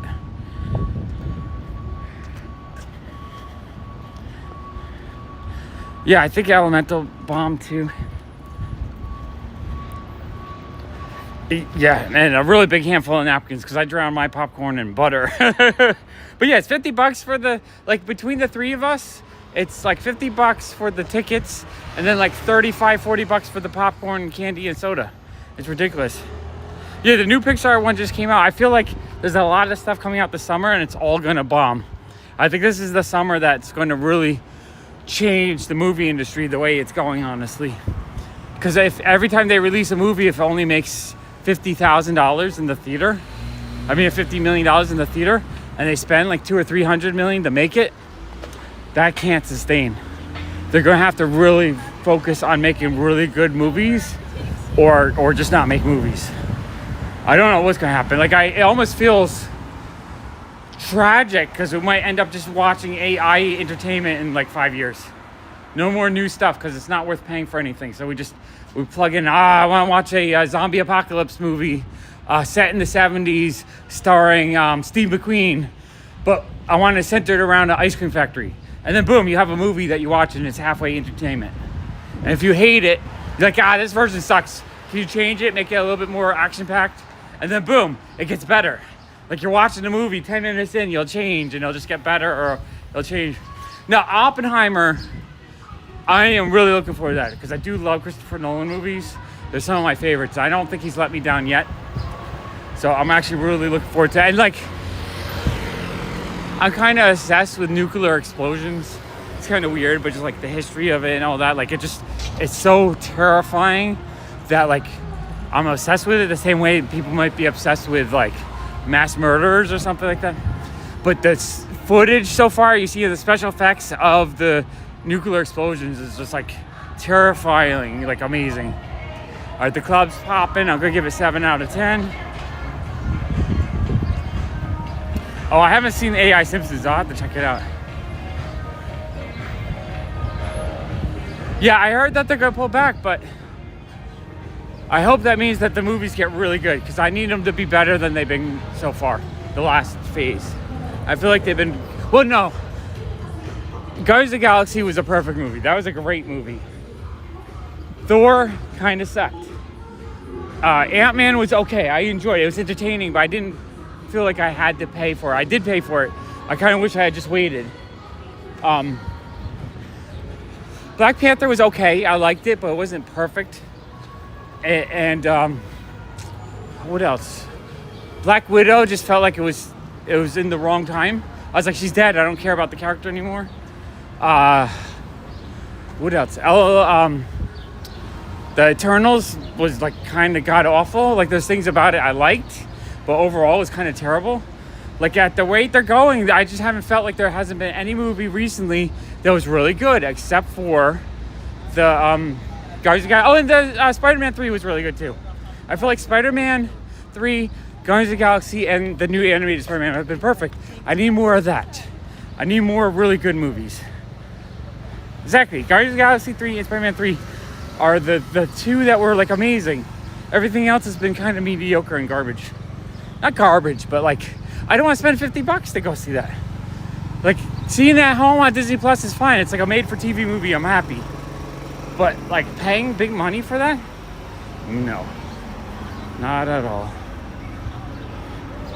But yeah, no, I watch everything. I watch even the corniest CG produced, like, I don't know, Korean movies, or like, hey Kathy, I'll watch almost anything, and like sometimes I enjoy it, but I'm not expecting much out of it. And like there's been nothing about DC that I've liked other than the Peacemaker show was pretty good. And then Suicide Squad 2 was okay. I liked it. It was pretty good compared to the others. Yeah. And but the thing is, both those movies were fantastic. That's all they have to do is make a really good movie, not like a kind of rushed piece of job. I'd rather they take an extra year, spend a little bit more money, and make the movies perfect instead of trying to hit the schedule. Hey, David.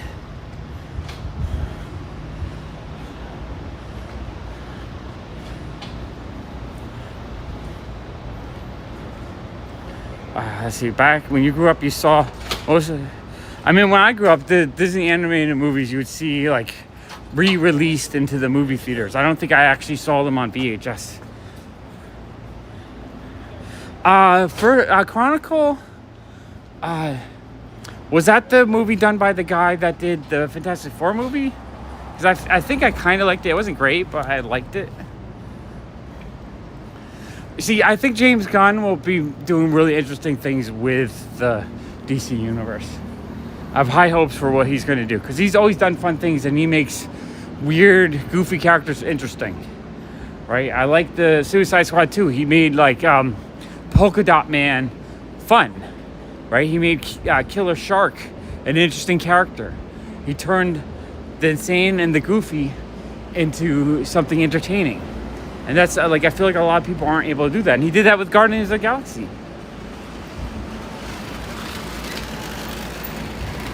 Oh, yeah, well, you gotta take the laundry out and just throw it in a basket or something. All right. Oh, we're going by the bathhouse.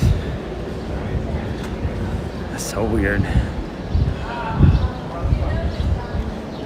I forgot that was right there.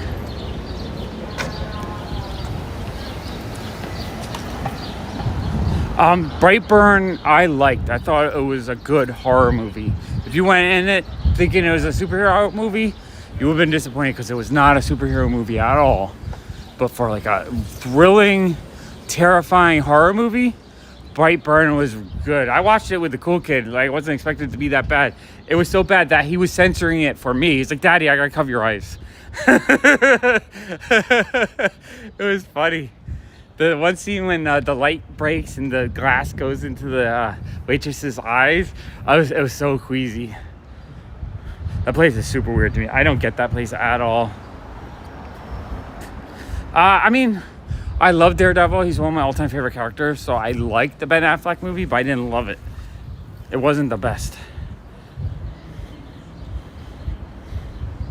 Yeah, exactly. Ratcatcher 2, the daughter Ratcatcher, such a weird character, yet like an amazing character. I loved it. I love when they released old movies in theaters, because seeing any movie in the theater is always the best experience of the movie. So like, if you could see an old classic that you absolutely love in the theater, it's amazing.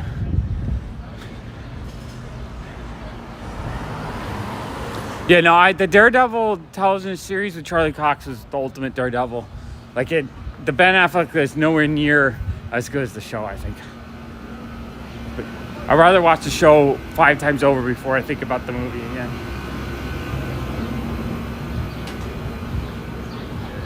And then the Elektra spinoff was awful. Like, the movie was okay, but the spinoff was god-awful. Like, I didn't even know what was going on with that movie. It's just like,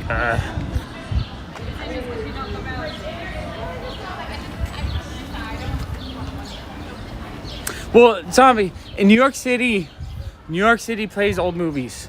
Every weekend there's old movies playing in theaters. So in New York City, you do get to see old movies pretty often. There will be movie societies that will get small little indie theaters to play old movies.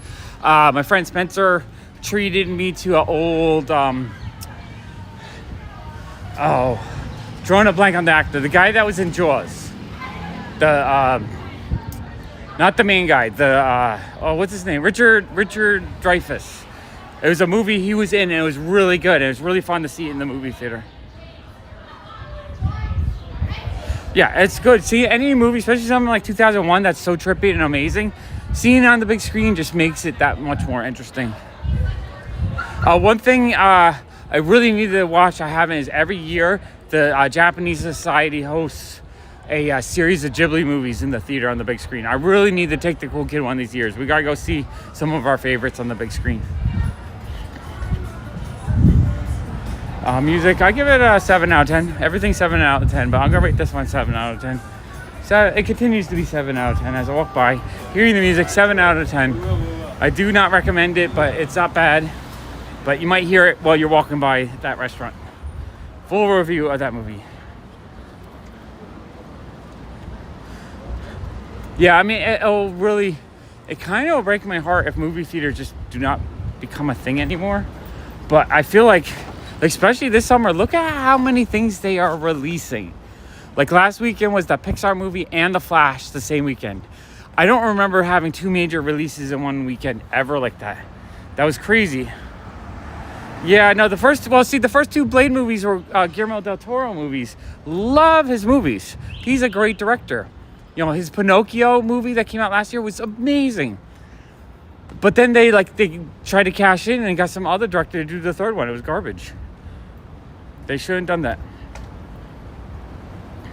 When I was a kid, we would go to Cape Cod every summer, and there was a drive-in theater. It was actually kind of fun. I saw things like Space Camp, Roger Rabbit. I'm trying to think. There's a few other movies I saw in the drive-in theater, and they would always do a double feature. So you'd just go and you'd be in the theater for 4 hours in your car, eating popcorn, lots of people just hanging out. It's actually really fun. I kind of miss that, actually.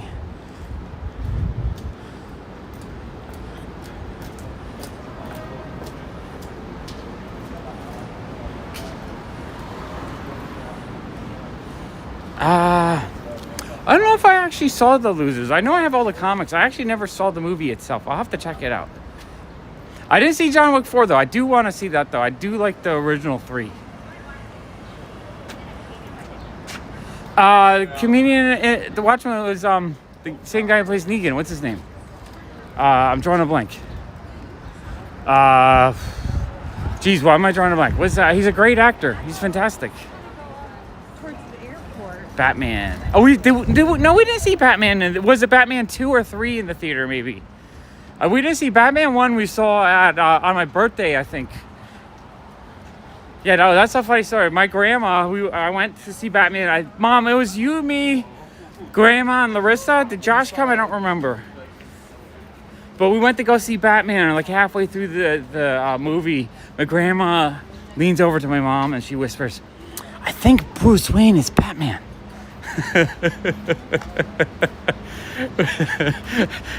I love that movie. That first Batman movie, though, is one of my all-time favorite movies. Well, I always crack up just thinking of that. Was it really?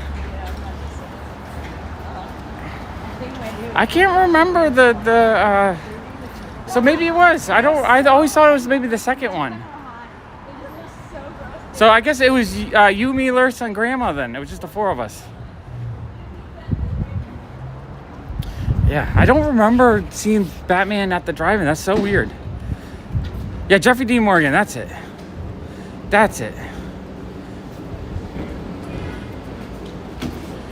Yeah, no, the drive-in was super, super fun. I love the drive-in. Mom, I was using AI. Oh, wait, I'm going to try to get it. Here we go. I was using the AI. I was trying to recreate my memories. I was trying to recreate a... Okay, I'm going to be right back. Don't go anywhere, anyone. A AI image of a 1984 brown LeBaron car with two redhead kids trying to sell stuff in front of it at a flea market in Cape Cod. And it turned out pretty, kind of 50% of the way there. I gotta get the image. It's so cool. I love using AI to try to recreate memories.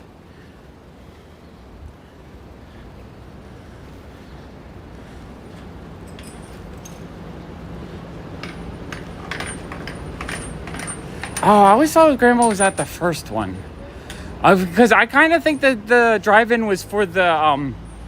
it was either the second one with Michelle Pfeiffer and Danny DeVito, or... No, it would have been that one, because it would have been too late. Because the third one came out in 93. I think the second one came out in 90, I think.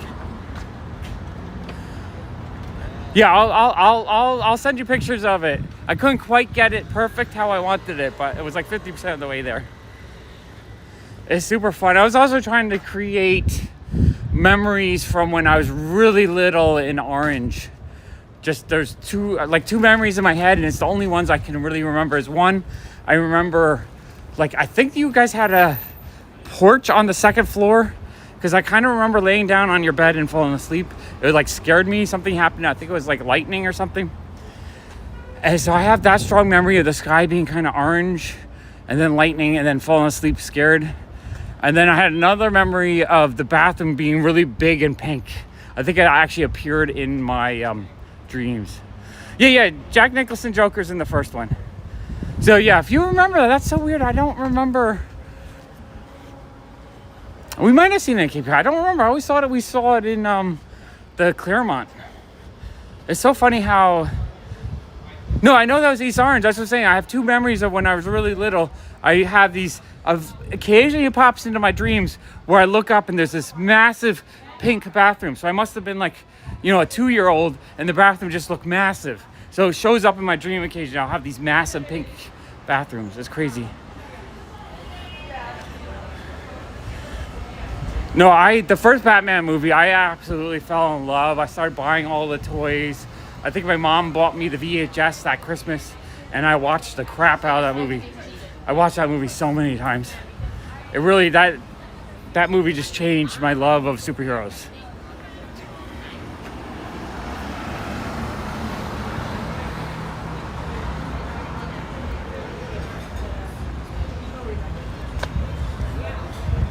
Yeah, well, I mean, in my memory, it's going to be from a 2-year-old's perspective. So, like everything I would be looking up, like in my dream, I look up at the top of the bathtub. And I look up at all the pink square tile. It's so weird. It's like distorted. It's just funny how different things come back in your dreams or memories, like stuff that you don't remember very well because you're really little. But it just like pops up.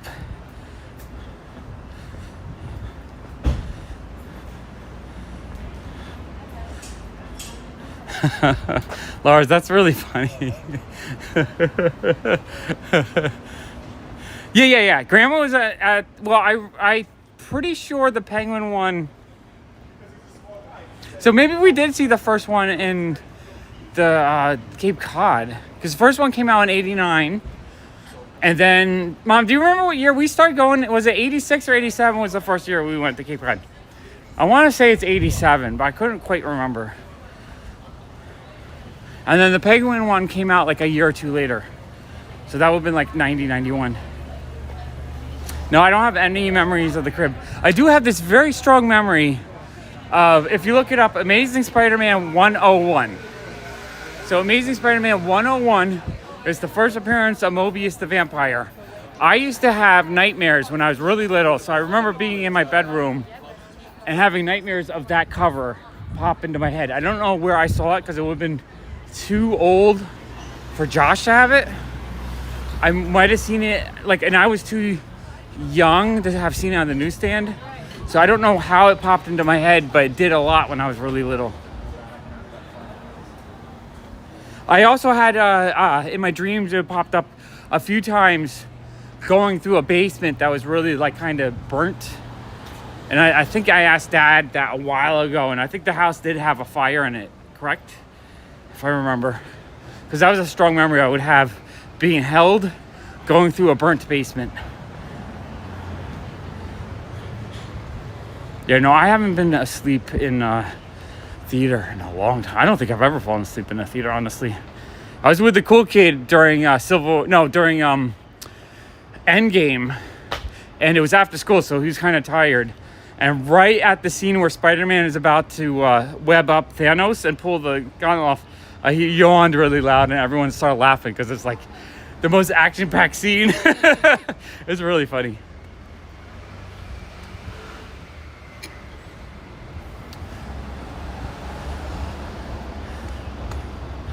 I'm trying to think. I have a few other memories that kind of pop up. I remember digging in the dirt with my cars.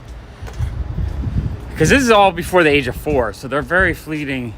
I remember holding and playing with, I think it was a Majorette little camper car that I believe the neighbor who was slightly older than me, I think his name was Lambert. I remember him letting me play with that. I kind of have a memory of that.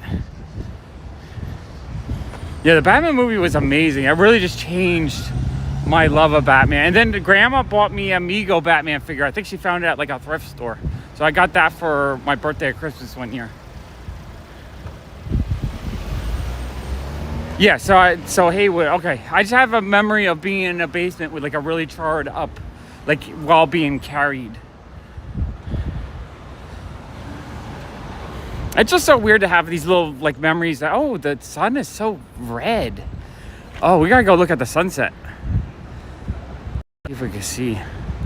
Like it's just like a really little red, orangey red sun. All right, we're gonna go check out, see if we can see the sunset. The ultra wide.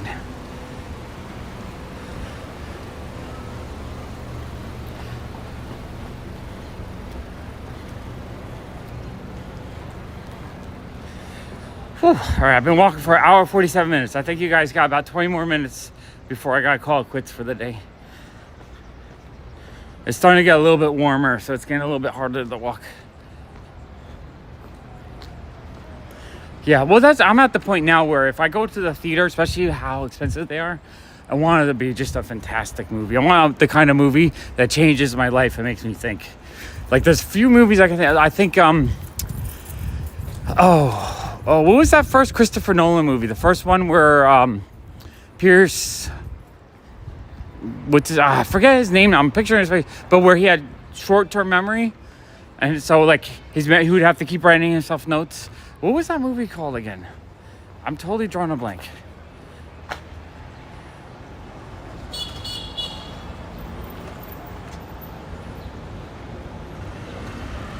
Memento. Yes, Memento. So we went to see Memento. It was Allison, my friend Darren, and myself. We went to go see Memento after work one day, and it was amazing. So there's one scene where there's a flashback where they're showing like Carrie-Anne Moss's character, and the film, it burns. Like you see, like as if the memory's fading away, and it went like this, as like it burnt away, and it went like that, and then the screen went blank, and then it stayed blank, and then the lights went up. And we're like, what's going on? Because we thought it was the memory fading away. And like, we're sorry, folks, but the film just burnt. It took us like 10 minutes to realize what was going on. No, I don't remember it at all, Mom. Do you have pictures of it? I would love to see it. I know, I need the right memento on my hand. But that's how I became... Oh, hey, Magic 10 Slots. That's how I became... just a fan of Christopher Nolan, because that movie was so amazing. And it took me like 2 months for it to come out on DVD for me to it might not have been DVD. We might have watched it on... No, I think we saw it on DVD. Pretty sure it was DVD. But yeah, it took us 2 months before we could watch it, finish it. We at least got a refund. But that movie was one of those movies that kind of changed my life a little bit, I think. The first Matrix, that movie was just like changed. Jurassic Park, the first Batman movie, Back to the Future, Ghostbusters. There's those tentpole movies that really just like, they become magical moments. Like, think about it. There was a time before you saw Back to the Future that it didn't exist. Now it feels like it exists forever and just like one of the greatest movies ever. Oh, that's super, super cool.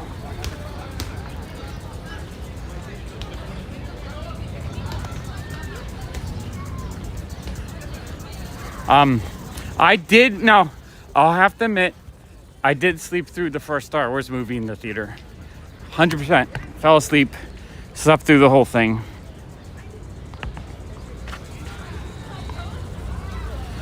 I was probably about 11 months old, so I was a baby, but I did sleep through the first Star Wars movie, sadly. And then I didn't see this first Star Wars movie until I was like 9 or 10. I remember it was like a Christmas party, and we're at another family's house, and I got to watch the first Star Wars, which was kind of awesome because I had seen Empire Strikes Back and Return of the Jedi in the theater, but I didn't know the first Star Wars. I love Tenement. I loved it. It's so weird, so odd. I know some people didn't like it because they didn't understand it. I thought it was the most beautiful portrayal of moving through time backwards. I've never seen it done, and it was done in such an amazing way. Yeah, I love it. Yeah, my mom was a nerd, or she's still a nerd. My mom took me to see it. and you know, I fell asleep. So I was a good baby watching Star Wars. Yeah, my mom that year after Star Wars, you know, my older brother, he was 6 or 7 when Star Wars came out. So he was like the perfect age for Star Wars to really hit, in that like all the kids absolutely loved it age. And they didn't have toys, so my mom bought a Barbie and made a Princess Leia out of it for him. Super cool. I kind of wish I had pictures of that. All right, we're gonna just sit here. The sun's pretty much down, but it's gorgeous over here. Sit on the bench and enjoy this beautiful weather.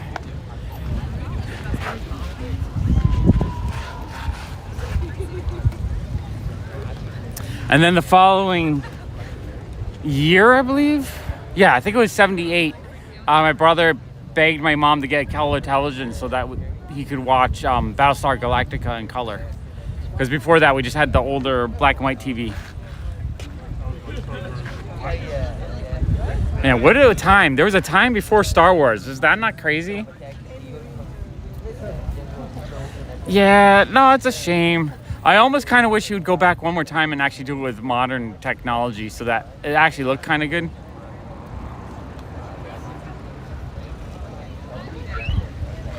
I never come to the park because I am too, I don't want to wait 8 hours to try to see the fireworks. So I rarely come to this park for fireworks. It's way too crazy.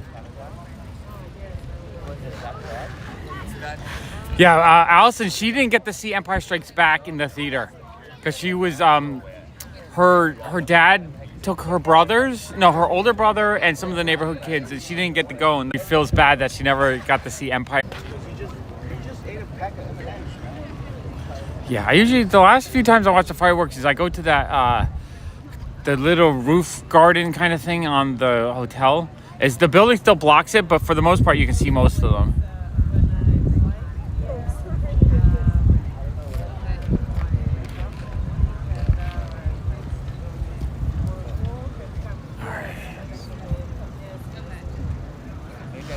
Trying to think I'm sure there's been a movie or two I've fallen asleep at home at least. Yeah, Jaws predates me by a year. Or no, Jaws came out in 75, correct?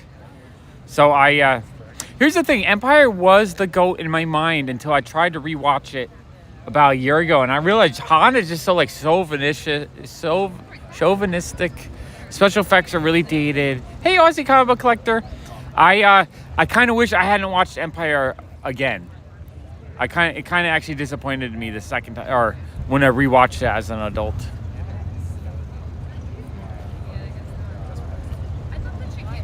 But you know, it made me realize that a lot of my love for Star Wars as a kid was through kids' eyes, right? You're a kid, everything is awesome, and then when you get older, you can analyze it and change it a little bit. Yeah, today it's a little bit red, not quite as orange. I don't see any big puffs of smoke yet, so I think we're gonna be okay and not get like super crazy. Yeah, I don't know. For me, Empire used to be a top 10 movie, but I hadn't seen it in like 20 years, 30 years. When I rewatched it with my son, I kind of didn't enjoy it as much. I don't know. I think I was spoiled by having it such high esteem in my mind. Yeah, my friend Sean had the mail-away Boba Fett figure, and he's convinced he had a rocket firing one. I had to tell him that he didn't. And he's like, no, I had it. And like he called up his mom, and his mom was like, I have no idea what you're talking about. He could have swore that he had the rocket firing one.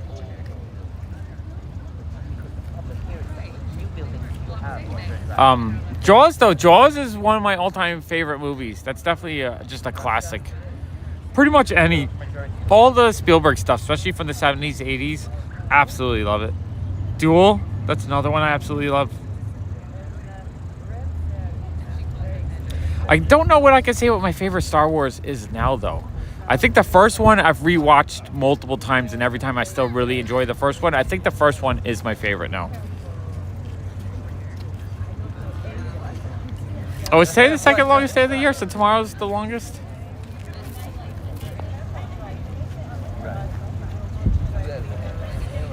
Yeah, Star Wars, because as a kid, you know, you hold Star Wars at such a high esteem, but now as an adult, I've seen so many movies and I've enjoyed so many movies that, like, I felt like they were weaker than I remembered. Except for the first Star Wars. I do really like the first Star Wars movie. I think that was a perfect movie. And then Jedi is still a pretty good movie. I like Jedi. I still like Empire, but it just wasn't as high up as I thought it was. Yeah, no, my brother had the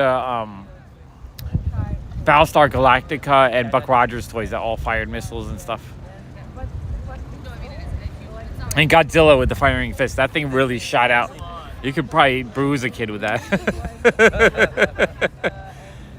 I do have to say, the third prequel movie, I actually really like that Star Wars movie as well. I think watching it with a cool kid and seeing his enjoyment and the reason why he liked the third one actually made me enjoy the third one even more.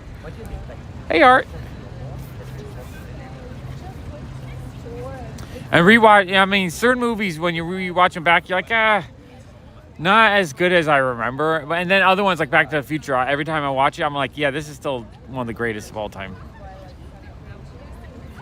Yeah, I mean, Christopher Reeves, again, it's dated, but I still absolutely love him. At least the first two. Third one and fourth one are kind of like, eh.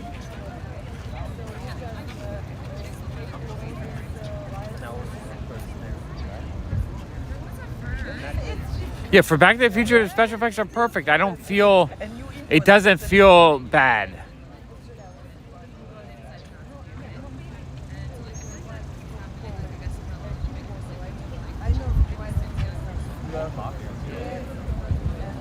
Still cheaper than here.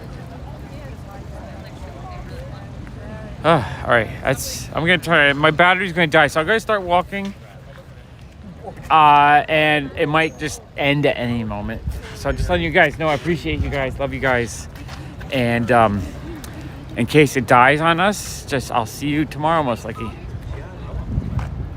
Yeah, Back to the Future is the perfect trilogy. I think I can watch that as often as I'd want. Like, that would definitely be one of my Desert Island movies, just because it's like perfect. Yeah, Christopher Reeves is Superman. You hear the music and everything about it. It's Superman. Yeah, I saw something that picked the Lois and Superman as the best Superman. I'm just like, I don't know about that.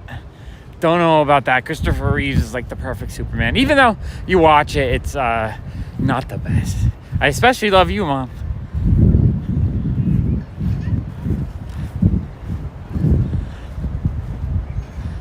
I do enjoy these walks. These walks are just so nice, just hanging out with you guys and enjoying. Especially when the weather's nice. This June has been gorgeous. We've only had 1 or 2 really hot days so far. And then the rest of the summer so far has just been perfect. Superman 2 is still great. I feel like Superman 2 I can still really enjoy. I was just looking at, I saw an eBay listing for the first appearance of the Phantom Zone. And I was like, you know what? I need to get that. Superman 2 is just one of those movies that I loved as a kid. Yeah, it's just a really nice. There's a lot of really nice parks in this area of Brooklyn.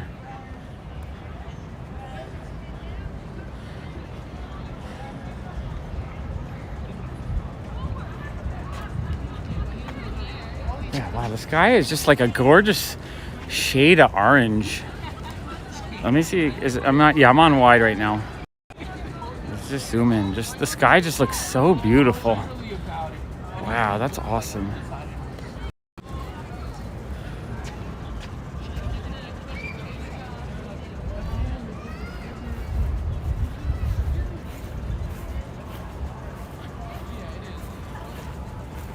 Honestly, Lars, when the prequels came out, I was disappointed in them.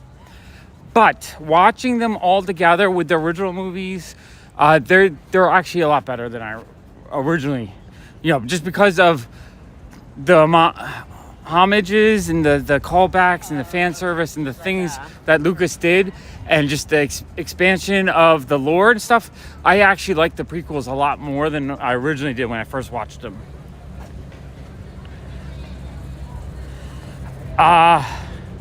My ideal birthday present was I think it was 1995, 96, maybe 97. And my grandma gave me a present. I opened it up, and it had a beautiful, most mint condition beanbag Ziggy doll. I hadn't had one of those yet in my life, and it was pristine. It looked brand new. Awesome present. So something I had never seen before. Something I loved. It was from my grandma. I think that's probably my most perfect gift. And then I asked my grandma. I said, "Grandma, where did you get this?" And she said she found it at a garage sale for $25. They had a whole display box of them for $25 each. I was like, "Grandma, why didn't you buy the whole thing?" It was a display box of 12 of them. It would cost $3. Oh man, it took me about 15 years to find, maybe 10 years, to find a full display box with all of them. And it cost me $450. I do have a couple of Nyoka, the Jungle Girl. I think I have 2 issues. Jar Jar Binks I hated. I'm a little bit nostalgic for him now, but for the most part, he was the weak part, very weak part.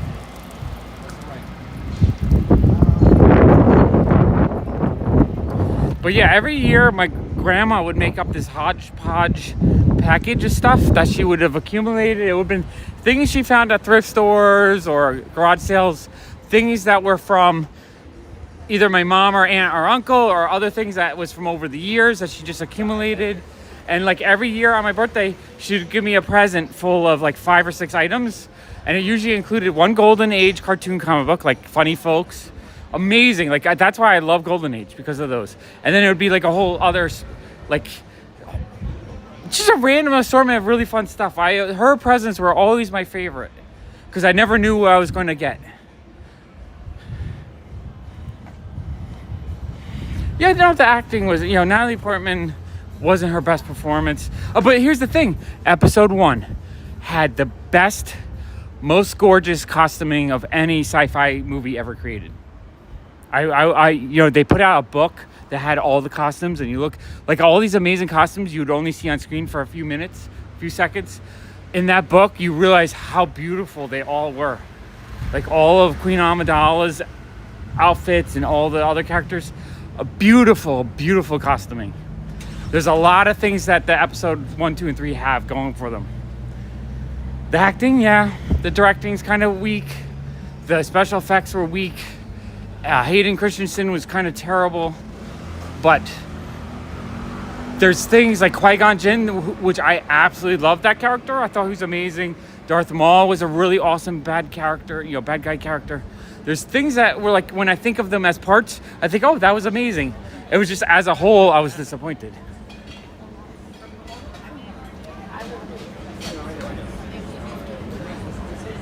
Yeah, no, Ziggy was created, Tom Wilson created Ziggy. He became the president of American Greetings.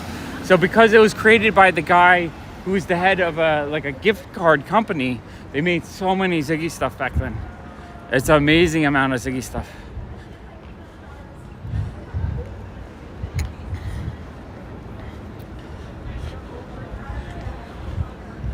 All right, we're at 2 hours and 5 minutes. I think my stabilizer is like down to the last bar. And I think it was just, you know what it was? It's probably because they were acting on the green screens. It's probably the first movie that was really that heavy of a green screen acting. It was probably just really difficult to act in any kind of way when you're just acting with nothing. Like imagine just being in an empty room with a bunch of green people. Yeah, Tom Wilson was the president of American Greetings. So because of that, there's multiple countries where there's a ton of Ziggy stuff, because they would have licensed it out, and there would have been greeting card companies making a ton of Ziggy stuff in those countries. Right now it's gorgeous. It's probably about 70, 69. It's so beautiful right now. There's a slight breeze that feels slightly cool. It's awesome.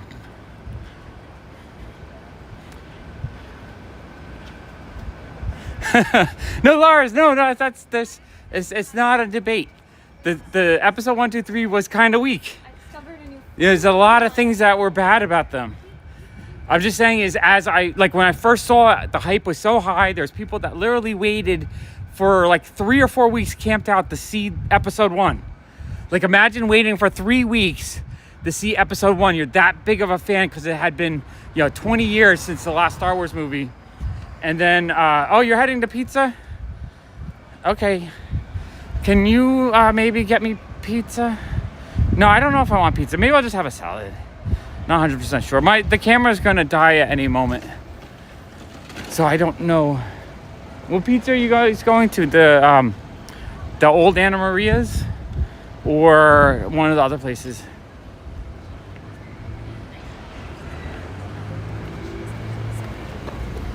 Yeah, no, poor Ziggy. Ziggy, like, 1 year, I think it was in the mid-70s, like 75 or so, Tom Wilson, he wrote a cartoon. It was a Sunday Funny for Christmas, where Santa is coming and Ziggy's getting really excited to see Santa. And then Santa passes him by and he doesn't get a Christmas. And so poor Ziggy, it was so sad that Tom Wilson got a shitload of hate mail. Like, how dare you do that to Ziggy? So Ziggy, at that point, he realized Ziggy wasn't his anymore. Yeah, no, just imagine like that excitement to see episode 1, and then that's what you want. Misa, Jar Jar. It's like, oh my God, what is this garbage? Like, and I remember like when I watched it, I enjoyed it. And we saw it late. We saw like a 2 a.m. showing, because that's the only showing we could find, because they were sold out till like the middle of the night. And yeah, Brooklyn Pizza is awesome. Yeah, no, we had Papa John's the other night. I tried it just because they have a new crustless pizza, because I can't eat gluten, but it was okay. I give it a 5 out of 10. It wasn't that good. I'd rather just eat the cheese and the sauce off of the pizza and still get a little bit sick from it, but like when I need pizza, that's what I do. Usually this time of year, actually, my favorite meal for my birthday this time of year is artichokes. Okay. Misa, get pizza, cookie. I can't do it. I can't do Jar Jar. But yeah, so like they kind of fixed it a little bit with the second movie, making Jar Jar not as obnoxious.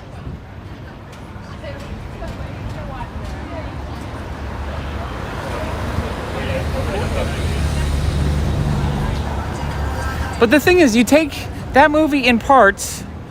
There's some amazing stuff on the episode 1. Amazing stuff. Literally, you get, you got the awesome costuming. Queen Amidala is awesome. You have, Qui-Gon Jinn was an amazing character. They didn't use him enough. I kind of wish you had more of him and they didn't kill him off. Ewan McGregor as Obi-Wan was fantastic. I loved him as Obi-Wan. Like, he is my Obi-Wan now. I don't even think of the original Obi-Wan. I can't remember his name. What's the actor that played the original Obi-Wan? Because the original Obi-Wan was in the first movie for 5 minutes. Yeah? That's what I'm saying. Papa John's had like a pizza bowl. That's why I got Papa John's. That's why we tried it, but it wasn't as good. Yeah, no. Yeah, no, I love that that actor that played Jar Jar had his cameo in The Mandalorian. He was really badass in that one. Yeah, the costume design was gorgeous. They had this hardcover book that has all the costuming in it. It's one of the most gorgeous books of costuming I've ever seen. Alec Guinness, that's right. Like Alec Guinness, who was in the first movie for such a short amount of time, right? I like Ewan McGregor as Obi-Wan. I think he's an awesome Obi-Wan. And Darth Maul, he was an amazing Sith Lord. Like when I see Darth Maul, I'm like, oh, that guy's fucking dope, right? He was cool. And yet, when you think of episode 1 all together, you're like, oh, that movie kind of sucked. But then you think of all the things that were parts of it that were absolutely amazing.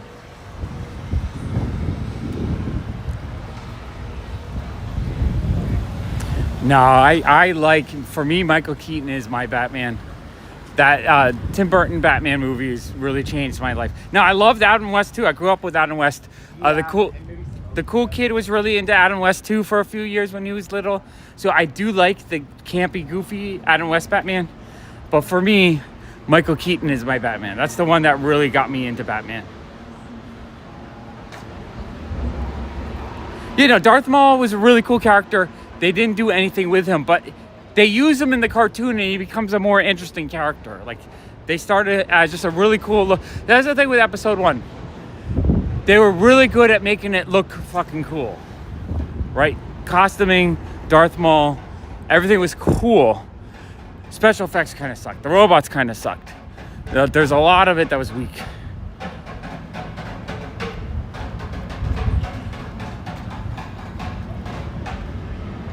I don't know Marco's Pizza.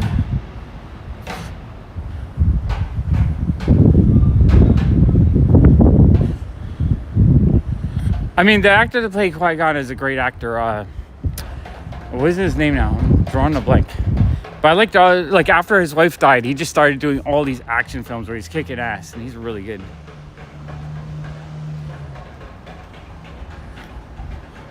Zombie Monkey, yeah, exactly. It's kind of like that. Had all the right ingredients, but it just wasn't mixed together. It was a little bit too much salt. It got burnt a little bit. And at the end, it was a pile of heap. But episode 3, I actually think is a good movie. Yeah, Liam Neeson. Love Liam Neeson. He's good in whatever movie where he's kicking ass. Hey, Nicholas. I have a certain set of skills.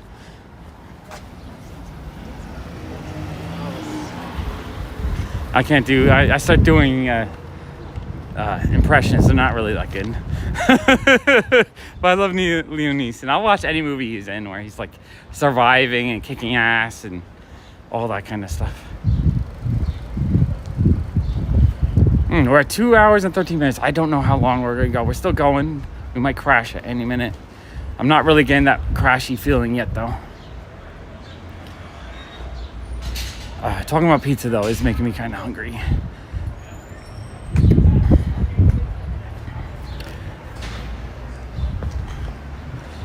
I know, he was amazing in the first Taken film. Darkman. I don't know if I actually ever saw Darkman. You know what? I think I never see that. Yeah, Schindler's, yeah, he was great in that too. He's good in almost anything he's been in. I can't think of a Liam Neeson movie where, even if I didn't like the movie, I didn't like him. I think he's just good in whatever he is. And fantastic actor. Like, I'll go on my way to watch a Liam Neeson movie.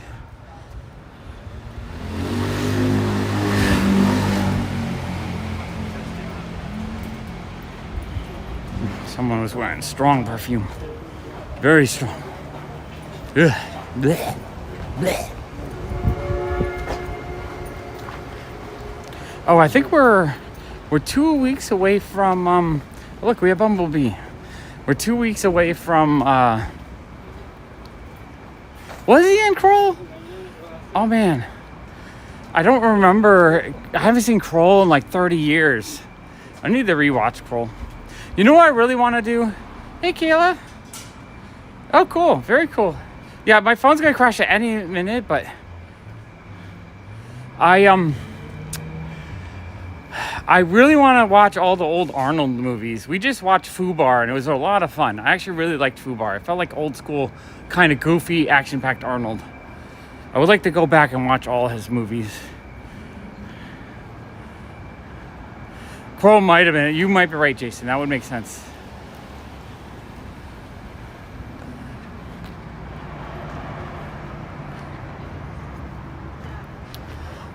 Well, we got everyone in the room now. We're having a fun party here.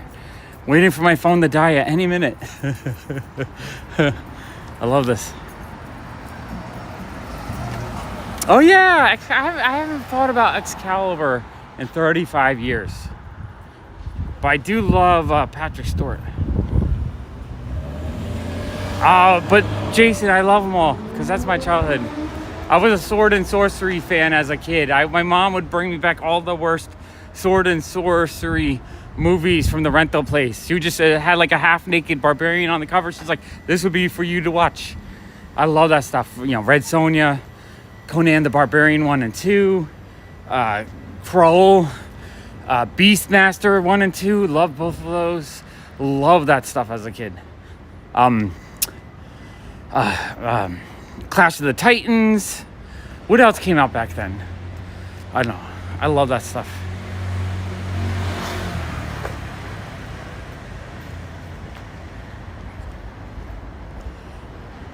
But I liked Arnold's comedy movies. Love like Junior and Twins.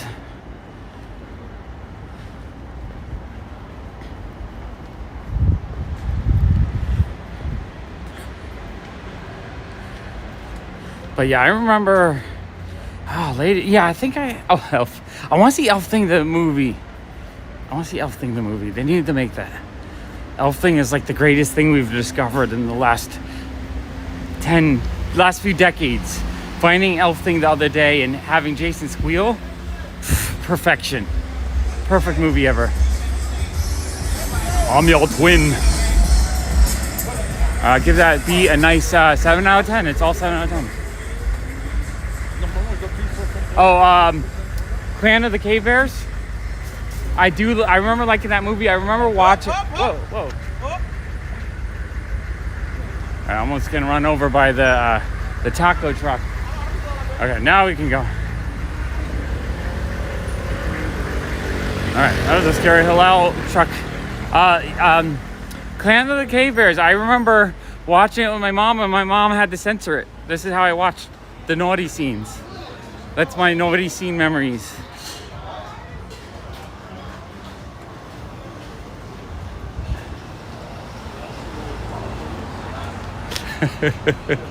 I liked that movie though. It was good. Let's get more airflow. Yeah, definitely. I loved Splash. That was a movie I absolutely loved in the theater. What year was that? 84? Man, so many awesome movies back then.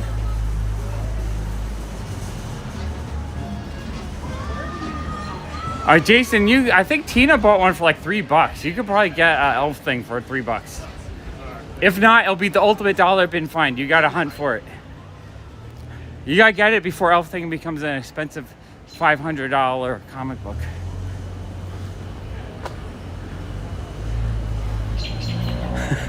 They were going really, really slow backwards, and the guy was directing him while I was standing there. I don't know why he started moving. I guess they were pulling the truck out.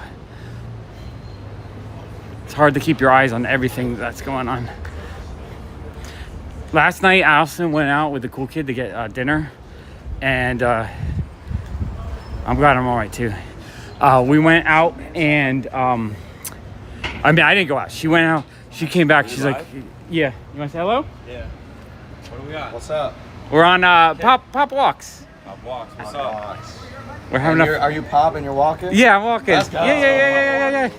All right, have fun.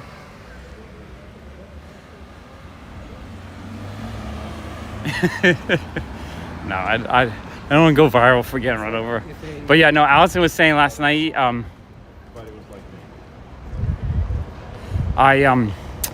Allison was saying there's too many rats out here. She's like, there's too many rats out here.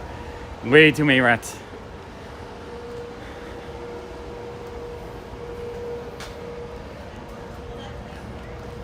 Yeah. I love how people get excited to be live. One day I'll actually be live with like 1,000 people that actually say hello to. There's 39 of us now though. That's cool. Super cool. Although I just mentioned it, so we lost 2. We're at 37 now. I think this is... I'm walking this way. Yeah. So I will park. Highest I got, I think, was 45 to 50, I think.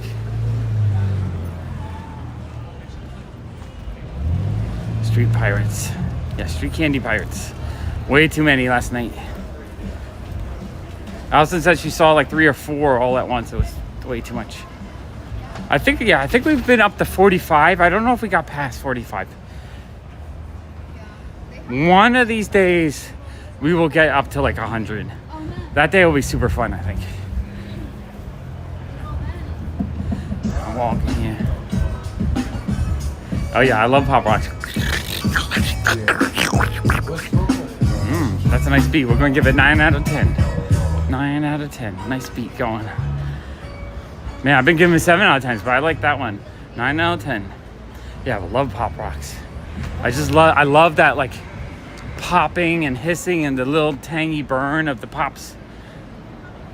I think I got close to 51. I might have been the one night right after a comic stream that I immediately went into live, and then we might have hit like 50 that night. But I mean, 39 is still very decent. Hey, Man in Black, I have been just busy cleaning up the store all day. I'm pretty sure I still have the Zack Ryder in the shop for you. So tomorrow I'm going to try to get it up on the the website for you. Today we just like we didn't get into the shop till later. I was like, all right, well, let's just clean up, and we're trying to clean up the shop as best as possible so it can do better over the summer.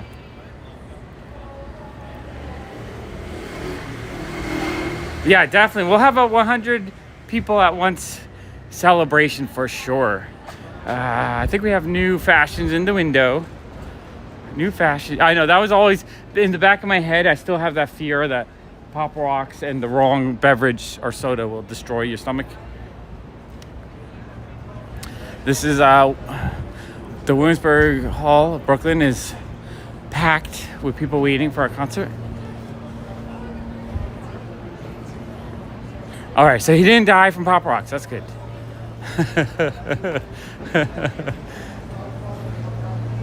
That's funny. Jason's like, that's a lie. He's alive. Jason, hearsay though. Hearsay. That's hearsay. You have to have men on yourself. Otherwise, it's hearsay.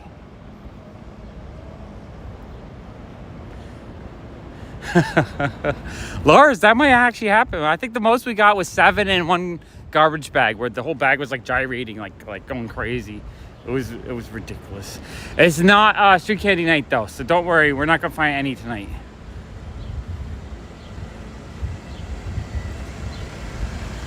Yeah, the other thing, it was Mikey died with Pop Rocks, and that you had to avoid anchovies on pizza. That was just a thing in all pop culture. Was anchovies on pizza was the one thing you had to try to avoid at all costs. I remember one time I was at my grandfather's house in Florida, and I was really, really hungry, and we're getting pizza, and like I was really, really excited for it. And the one thing I said is, don't get anchovies. Anything else, anything but anchovies. And we got anchovies. I think I threw the biggest fit of my life. I was on the couch in tears because pizza was ruined by fish. Can't believe it.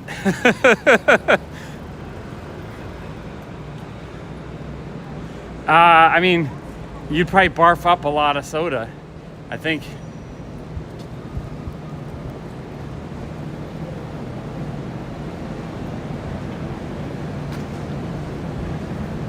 Oh no, I like quiche. My mom made a mad quiche back in the day. I loved quiche. Quiche is fantastic. No, it's basically just like salt that smells bad. Anchovies are bleh. Salt that smells fishy. I like fish though. I like a good like a salmon, just a nice meaty fish that kind of crumbles in your mouth. I don't need preserved fish. Well, that's just like sweet easy and shit. Maybe you can find things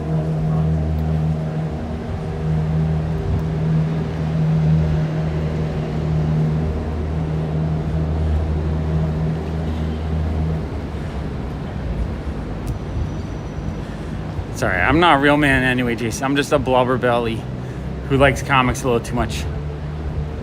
Ew, furry fish. That's gross. Ugh. Yeah. One time I went to a Dunkin' Donuts before I was heading off to college. I was really hungry, and I got a bagel, and the guy who made me the bagel, he had his shirt open with his like chest hair hanging out, and he was sitting there scratching his chest for like 2 minutes, like really slowly. And then he made my bagel without any kind of gloves on or anything. And just like, I took one bite of that bagel. I'm like, nah, I'm not doing this. I can't do this. And I spit it out. I was so traumatized. I don't think I ate from that Dunkin' Donuts again. Just, he had his shirt. He was like sweating, like scratching his chest slowly for like 2 minutes. So gross. That's already more than enough because they've seen it with their own eyes versus like taking your word for it that you've gone like work experience elsewhere. So I feel like maybe he'll try to push to get the, exactly. like, proper emoji. I was like really hungry too, and like I was heading, so I didn't think about it. I was just watching him scratch his chest. And I think I even ordered the bagel from the other employee, but then the guy who was scratching his chest with the sweaty chest hair, like I'm scratching my chest just thinking about, He's the one who made the bagel, and he didn't even put like those cheap plastic gloves on or anything. It's really pulse. That was, I mean, we're talking about like 1996. It's a long time ago. But yeah. Yeah, no, obviously, like, I always get worried, like, what am I eating in my food? What kind of disgusting thing that someone decided would be funny if they did it to your food? I don't want to think about it. Now I'm not hungry. I was hungry a minute ago.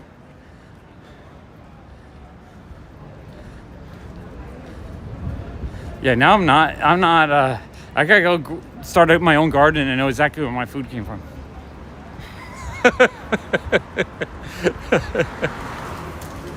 That's why you cook your food, though. You're supposed to cook your food to kill out all that stuff.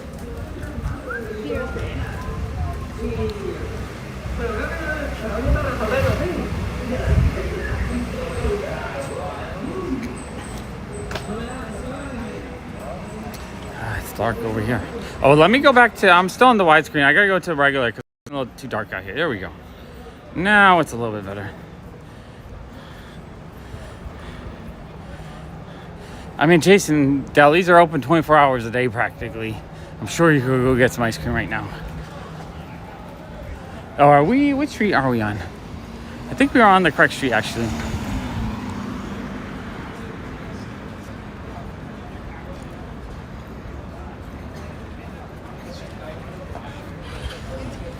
That sounds very gross. It's super gross. Super gross.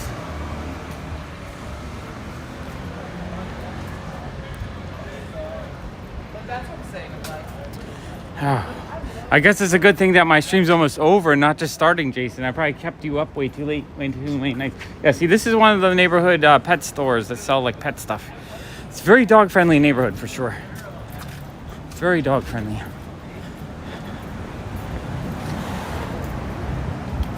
Yeah, I'm just looking. Oh, here, yeah. This is Tina's house right here. We got the blue house. Our favorite blue house is right here. Or walking right by it. I guess we'll have to check out the Book Nook. Oh, look, free stuff in front of... Oh, wait, hold up. We got street candy in front of the blue house.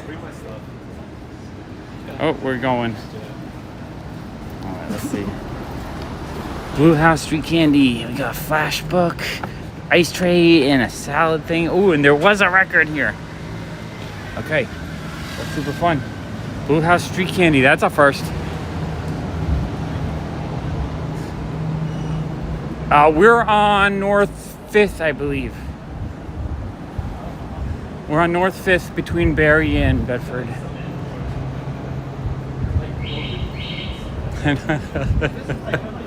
One day, she'll move in. I want to move in that house. That house is gorgeous. I just love the color. Yeah. I could find myself living. And then we got the Big Wong restaurant. If you need some Big Wong.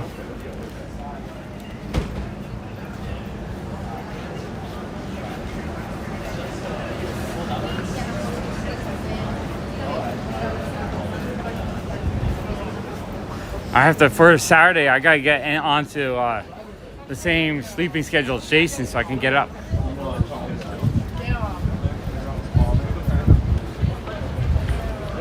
Oh, that sounds gross. Oh, so it's what, 9 o'clock at my time? It's actually not that bad. It's early. I'm not on the late night schedule again yet. I've been kind of, daytime person for the last week or two. Hopefully I stay here for a while before my cycle or my sleep cycles again.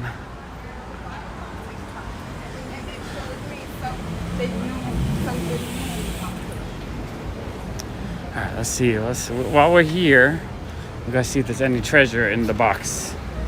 Box treasure. Ooh, it's full today. We got 6 or 7 books. We got Al Franken.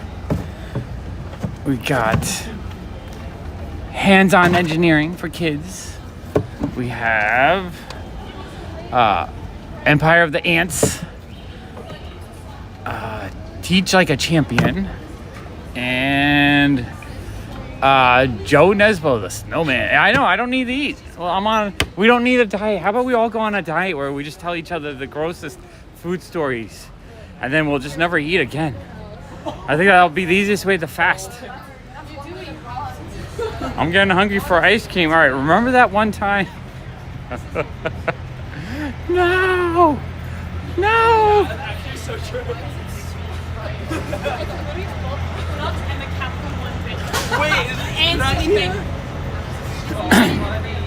All right, my stabilizer is blinking at me like it's going to die any minute.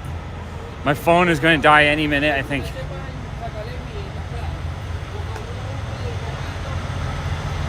Any minute.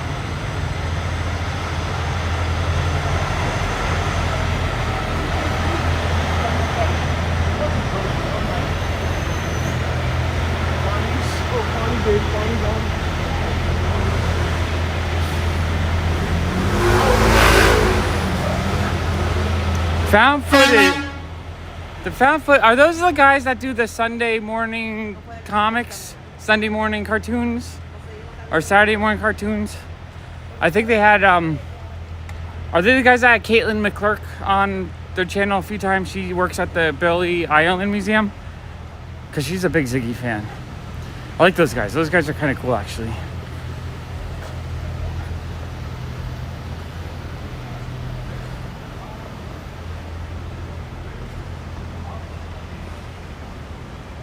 Yeah, I like this guy. Yeah. They, Caitlin McGurk, I think her name is. She's really cool. She's a big Ziggy fan. And she's the person I contacted when ChatGPT told me Tom Wilson donated the whole Ziggy collection. But she's a huge Ziggy collector.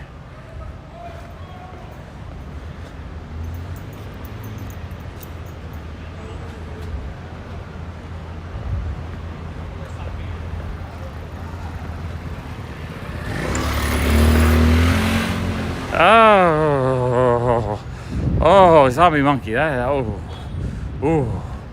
right, my connection's going in and out. Battery's gonna go any minute now, I think. It's doing that thing where it's just going in and out, in and out, in and out like crazy.